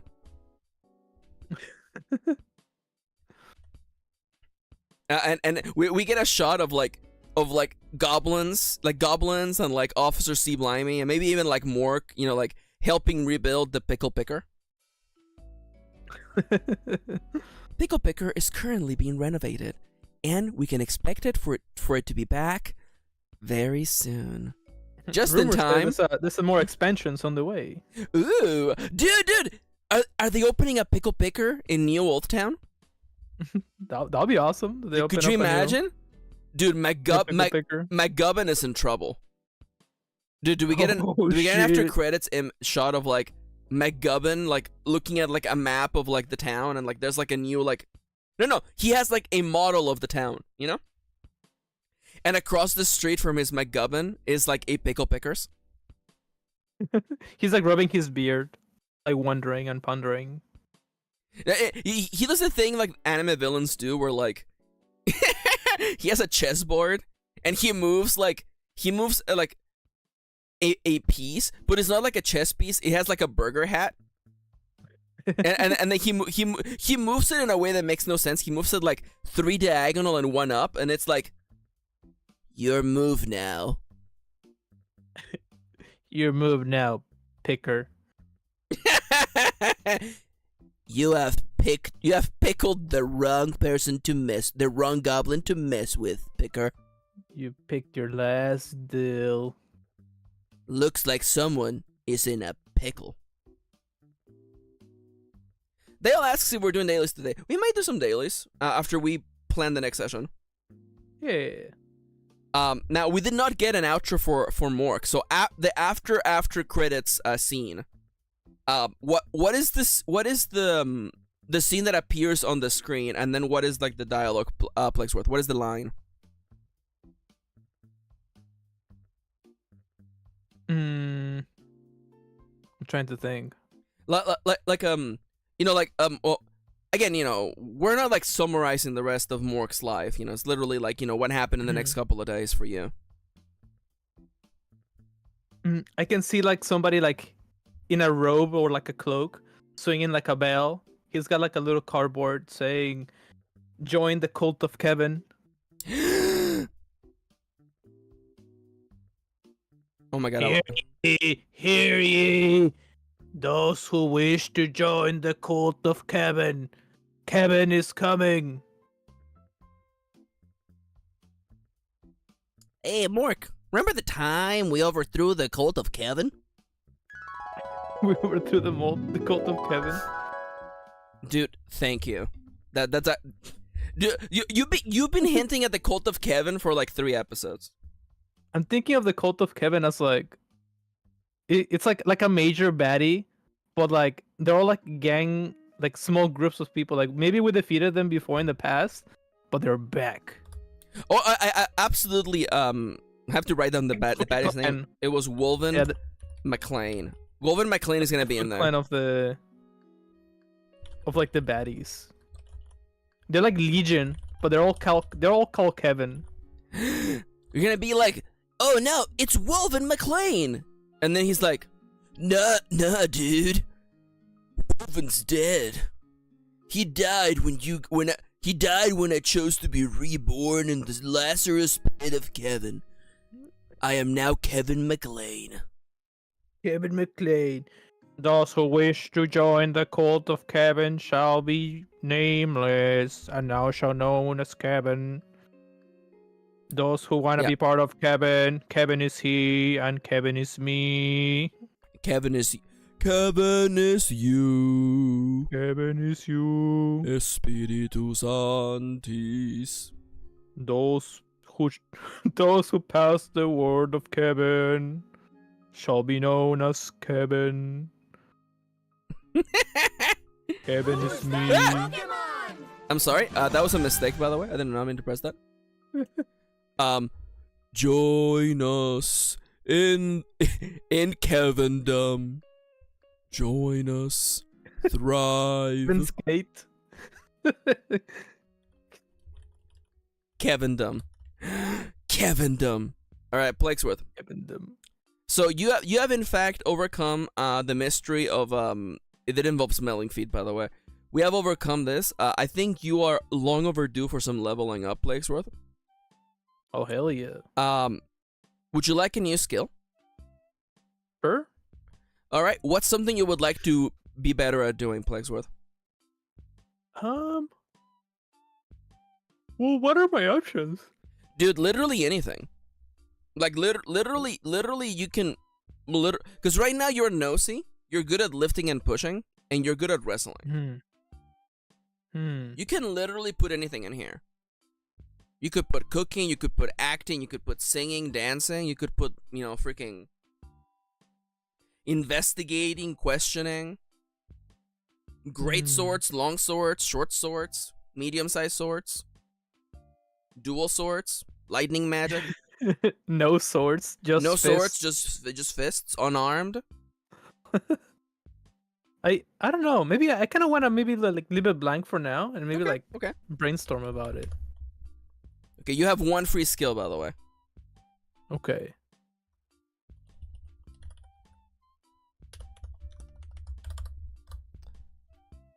It really doesn't fit. It does fit. Okay, it's not perfect, but whatever, it's fine. All right, what do you want to see next episode? Huh? If the text don't fit, you must quit. How dare you? How fucking dare you? All right, Plaguesworth. Next episode, next time on Morcas. What do you want to do? You want? I mean, you want to encounter the cult of Kevin? Sure, we can check out like what this omnibus looking castle has got going on. Do you think that's in Little Landing? Oh, dude. Okay, so the towns nearby was Old Newtown, then Crookbrook, and further south is Little Landing. It has the largest college in the smallest town. Maybe yeah. What if it's like Skullman's, and that's the cult of Kevin? Dude, are they also necromancers? They're like rezzing people, and they're like, you are now Kevin. It's just an army of zombie Kevins. This skeleton is also Kevin. That's right. Yeah, that minotaur over there, that's also Kevin. That's also Kevin. Yeah. This cat girl here, that's also Kevin. That's also Kevin. Yeah. Everybody's Kevin. Yeah. That mimic over there, that's also. Oh, you can't see it because it's a mimic. I'm sorry. I make this mistake all the time. That's Kevin though. What if we encounter like he's like the male version of Sailor Moon, but he's like a paladin. And he's trying to. I shall bring justice to this land. And then it's load. He explodes in light, and he's butt naked, and like clothes are materializing on him. The lighty load fills with me. I am filled with light. It fills every orifice of my body. I feel the light inside me. It pierces me. It penetrates deeply inside me, the light. It's warm inside. Blade. It shall pierce through everybody. Oh, the light! The light, it's overflowing out of me. It's overflowing. I can't control my. I can't my sustain the electrode. light. I can't hold it inside of me any longer. I can't control it. This is fucking stupid. This is the stupidest it's ever been. Alright, fucking... Kevindom. Kevindom is the name of the episode. What is happening, Lamau? Kitty, wouldn't I like to know? Wouldn't I like to know? Alright, so do you actually want to meet a Sailor Moon fucking paladin? I think let's start off with like the cult of Kevin. Yeah, let's just go and with see where the that cult of goes. Kevin. Okay, so somehow we end up in Little Landing. Well, The wait, biggest should we call it college town. Kevindom or like Kevindorf? Kevindorf. Kevindorf. Kevindorf. Kevindorf. It's Professor Kevindorf. Wait, this is gonna be like a Harry Potter parody. Okay, okay. Yeah, we The should party do that. Somehow meets Headmaster Kevindorf. There you go. Kevindorf. Kevindorf. Dude, that's a great ass name for like a dwarven mage or something like that. Yes. Kevindorf. Yes, hello, welcome. It is I. Yes, I am Headmaster Kevindorf. Headmaster of Kevindom Academy, yes. Kevindorf. Yes, indeed. 100 points to Kevindorf. Put on the shoe. The shoe detects your destiny. So you go left or right. Put on the shoe. Get those ankles in there. The shoes can't read unless they can taste your ankles. Everybody says Kevin Dumb is so good, it's so great. Want to put a shoe in you, we want to see where it goes. God damn it. We made it 2 hours and 40 minutes without the Trump voice. This is great. A lot of people, they don't like Kevindorf because they make you put on shoes, but I gotta say, you're already wearing shoes anyway, what's the big deal? Just put on the shoes. Kevindorf. Yeah, they're possessed by a Kevin demon, Dom. so what? If you want to join the Kevin dorms, you gotta. The Kevin dorms! Oh my god. Yeah, hi Chippy. Welcome back. You made it to the absolute nonsense end of 3 hours. Meets with Headmaster Kevindorf, of the Kevin dorms at Kevindom Academy. This is absolutely fucking stupid. Shit's shady, okay? And then like fucking like cult shit happens. Alright, Plaguesworth, I always like to give my players the ability to like pick a thing they want to happen next time. Let's get into magic. I think magic should be fun. You want to get into magic? Yeah. Like Magic the Gathering? Hell yeah. Dude! Dude, get your lance, dude! You gotta have a bald man, though? Dude. Well, who's to say that Headmaster Kevindorf isn't bald? All, That's why he puts all, hat. all his hair comes out of his face. Yeah, that's why when they put the hat on you to choose where you go, that's why That's a pair of shoes. he's man. bald. Yeah. You established that it's a pair of shoes now. We're stuck okay. with the pair of shoes now. It's so It's in the funny. Nikes. It's a pair of Jordans. It's a pair of high heels. It's just like, put 'em on. Oh yeah. And then like the heels are the heels are also they're also cursed. That's good. They're wearing red shoes. It's a witch. God damn it, Plaguesworth. All right, Plaguesworth, you get to pick one thing. What is something you want to have see happen on the next episode? Go.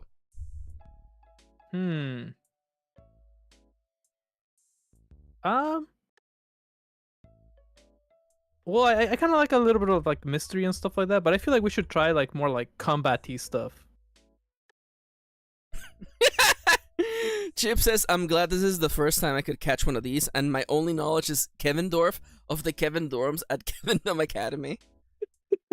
Okay, so Plague Pick is more in-depth combat. Okay.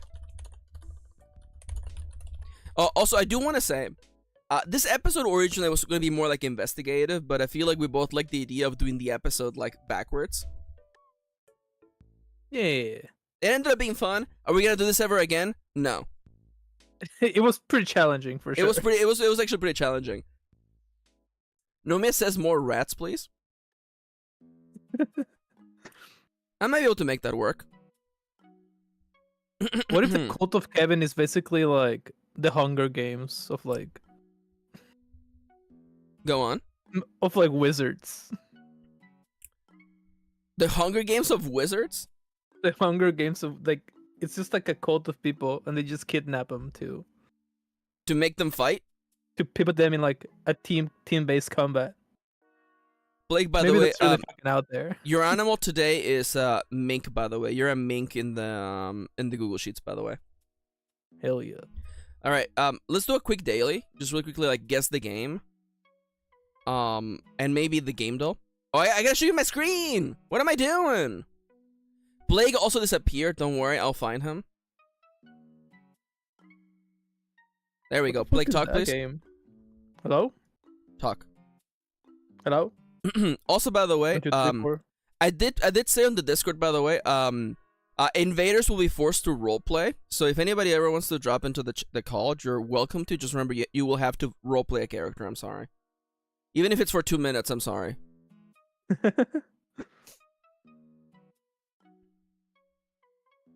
Dude, that'll be awesome. Just join on the madness. Yeah, honestly, like, that's fun. Okay, Plaguesworth, what game is this, Plaguesworth? This looks like some fucking RuneScape looking. It could be RuneScape. Sorry, RuneScape, not RuleScape. Oh, this is that game where you play as a god. This is a game where you play as a god. It's like Godius or something. Oh, I was gonna say like SimCity 1 or something. I mean, it's that kind of game. What is the name of it? It's like Mobius? No.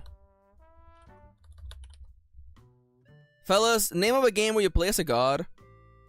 Oh, Hades? Cade, I swear to God. It's not Hades! You play as God literally, like, rolling over the world. Black and White. It's by the guy who made Black and White. This is the game before Black and White. Yeah, this is absolutely it. I just don't know what its name is. Okay, everyone give me a second. Actually, you know what? Before I actually alt-tab, what's the name of the guy? He was gonna make a game for the Kinect, for the Xbox Kinect, where you talk to a child, and then Molyneux? It was Molyneux. Okay, this is like the first game Molyneux made. John Molyneux? Jeff Molyneux? Millennial game designer. Now, how to spell his name? Is it the Fable guy? Game Fable creator. It is Peter Molyneux. Okay, Peter Molyneux also made. What is it called? What is it called? Take me all the way back. Don't tell me his first game is Fable. It's not. Is it Godus? Is it really Godus? It's Populous! That's what it is. Okay, it's Populous. Hey, it's Siska. Welcome. No, kid, it's me, the talking sword. Go on, stab your brother. Hey, it's my talking sword. Hey, talking sword. Come on, kid, do it. Who do you want me to stab today, sword? Let's talk in more stabbing. Stop playing. Oh, No, shit. I couldn't. I love Plague. No. Now pick someone who's at least stabbable. Shit. Just, Fuck. it's just Me. fun roulette. Just pick somebody from the chat. This guy would never stab you. Hey, it's It's Cade. here. Oh, I spent way too long looking for my earbuds. They were under the keyboard. I love that you still have your chef hat, by the way. Well, that's pretty Oh, speedy do either I? way. Yeah, it said to roleplay, so I'm a chef. That was definitely intentional, not because I forgot. Dude, I love that. Because I haven't been on a stream since then. Yeah, no, that makes a lot more sense, actually. Mm-hmm. Alright, fellas, I have a game for you. Can you get... What game is this, fellas? It's like WarioWare. Yeah. fucking- Which yeah, WarioWare? that's Wario, that we see in the corner. I don't know which Move It? one, though. Is it WarioWare Move It? Alright, your options are DIY, Gold, Inc, Mega Micro Try Games. to Get It Together?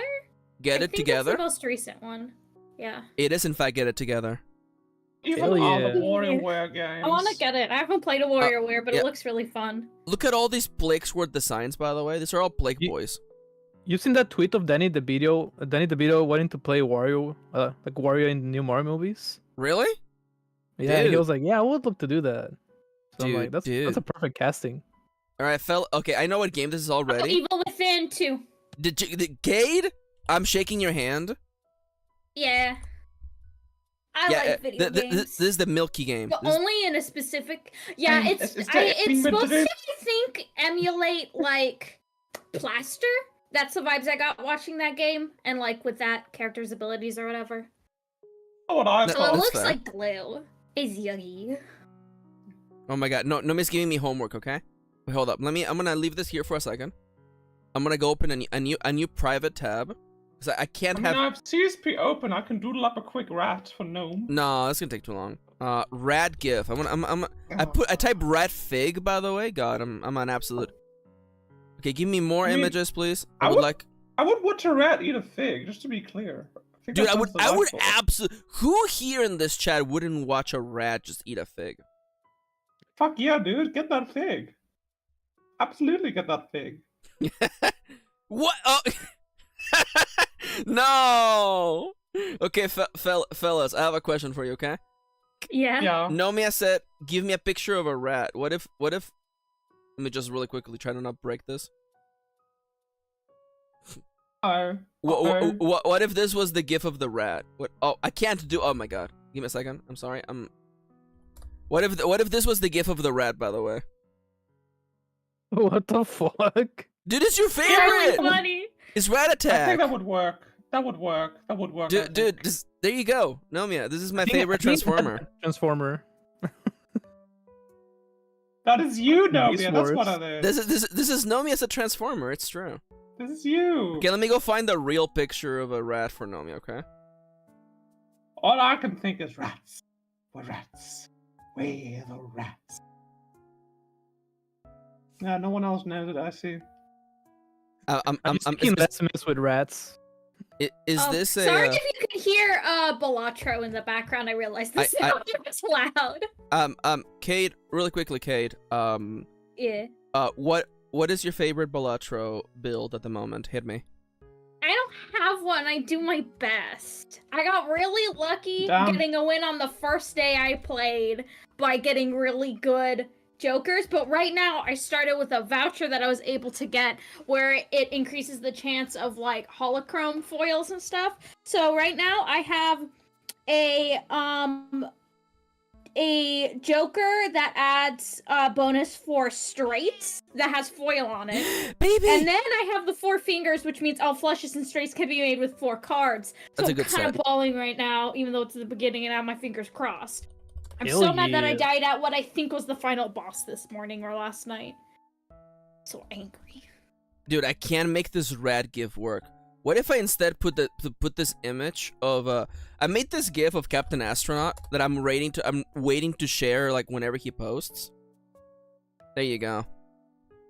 Please tell me there we go. Oh my god. It's on the stream, by the way. I'm sorry.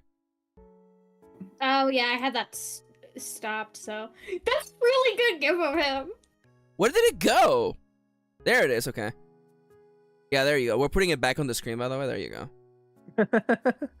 Oh, no, wait. I have to make it so it loops. That's what my problem is. I'm sorry. I'm terrible at technology. Nomi is streaming in 2 hours, aren't they? I don't want to interrupt anybody. And Ronnie's streaming tomorrow. I know that for sure. They are. Are they doing demos tomorrow? Good question. I haven't asked them. By the way, Nomia is in fact streaming in 2 hours, please. They're playing Vampire Survivors. Please check them out.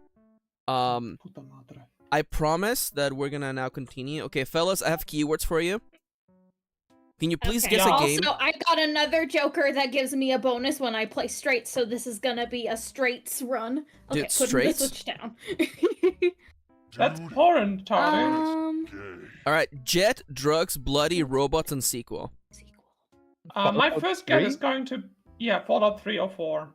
Or bio, but there's no drugs. Oh, Fallout. there is drugs, yeah. I heard Portal. That's my bad. I'm gonna say... It was Fallout 4! Just kidding. It's not Bioshock 2, a game I've actually never played.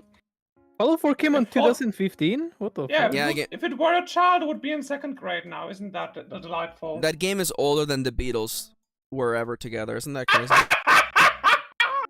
Sorry.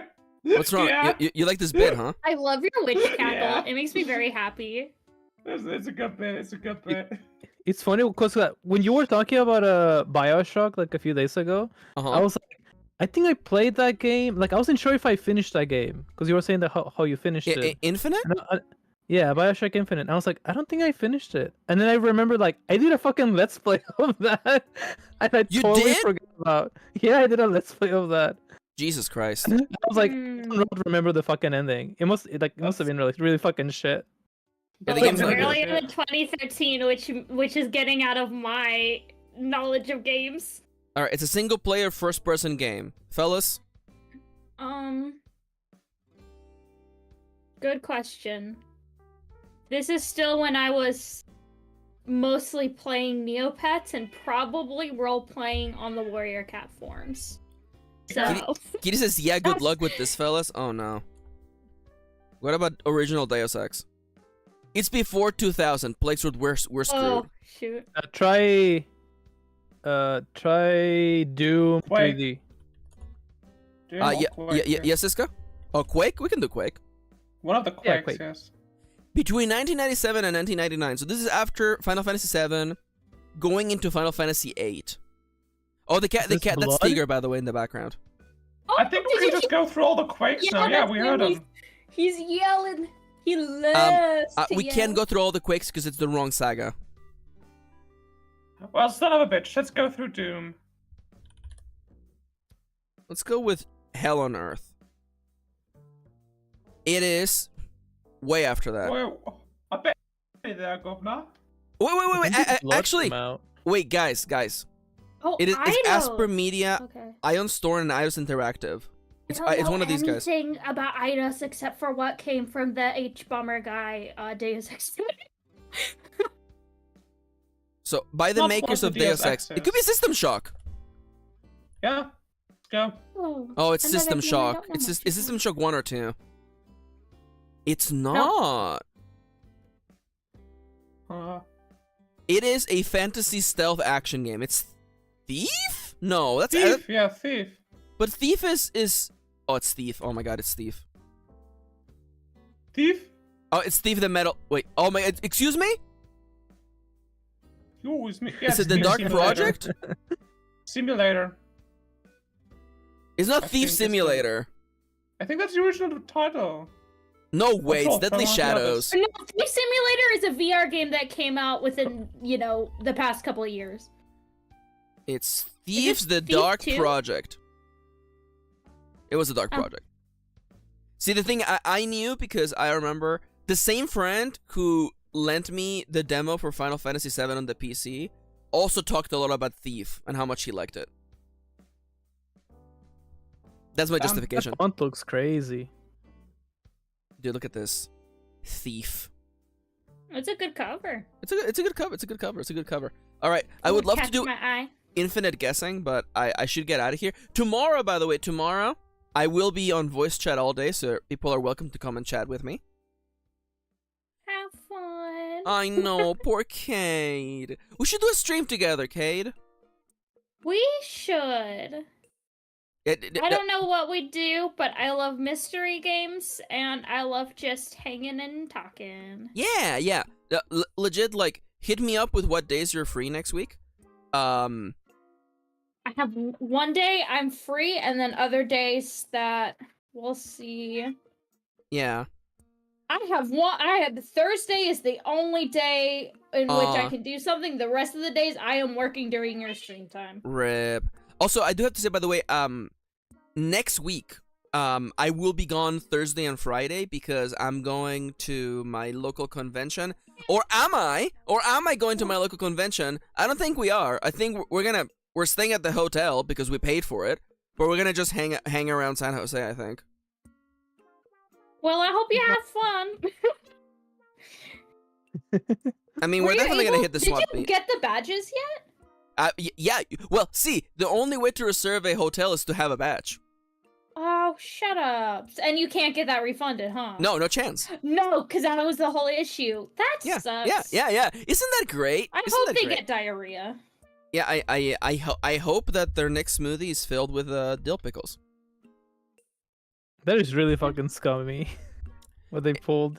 Yeah, no, it really is. It really is. But nonetheless, I would like to thank my wonderful friends for joining me today. I love you all. Love you too. Thanks for letting me pop in for 2 seconds. Dude, absolutely. I should have really made an announcement of like straight up, and Plaguesworth and I agree is like for the Thursday role playing, if you want to invade, you will have to role play a character. I'm sorry. So that sounds I'd be super down. So I'll keep my eye out if one of these days I'm able to hop in. Hell yeah. And yeah, once again, tomorrow I will be playing Vampire Survivors, and I have not made a thumbnail. Oh my god. No, that's mean. I was gonna be like, who am I? Nomia? No, that's mean. That's mean. I love you, Nomia. I love you. You little clown. Yesterday after the stream, Nomia and I chatted for 1 more hour.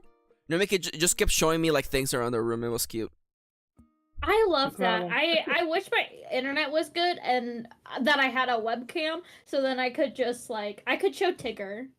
He's right here, almost stepping on my keyboard because he wants to pet. Oh, I need a brush. I love you, Nomia. I didn't make the joke. I thought about making the joke. and then I said the joke, but I didn't mean it. It doesn't count. Before popping out, I'm just gonna say thank you for consistently making me laugh. Aww, that's gay. I hope the rest of your day is not terrible, and That's gay. Maxi, remember to respond to me in DMs. Bye. Yeah. I'll get back to you. Anyways, thank you for joining me today, and that's the end. Oh, this guy just flat out left. God, I love them. Thank you for joining me today. The question of the day is, what is your order at the pickle pickle picker? That's it. What's your order at the pickle picker? Are you getting the Happy Meal? You're getting the combo? What's your soda? I'm a big fan of the radish cream. Like a single pickle to go, thinking about like the big pickles at the fair, and then I would split it with my mom. Dude, absolutely goat it. Could you imagine if they have like those it's almost like a corn dog but with pickles? Oh my, this is one wild situation. You were ready for that. I knew my mom would. Oh my god. Me not that kind of orc. All right, thank you for joining me today. Fellas, give him the outro. Hit him with the outro, fellas. Thank you everybody for coming in. Hope you enjoyed it. Make sure on the way out, pick up all your favorite your complimentary pickles on the way out of the stream. Leave a like. Tell your friends that you saw a really cool stream and you don't know what happened, but it was a good time. Go home and be like, Mama, I saw a great stream today. They have pickles. There was feet. There was a butt ass naked goblin, and you know what? I enjoyed it, and I can't wait to be back again. Atsunoa. Bye bye. Goodbye. Oh my, this is one wild situation.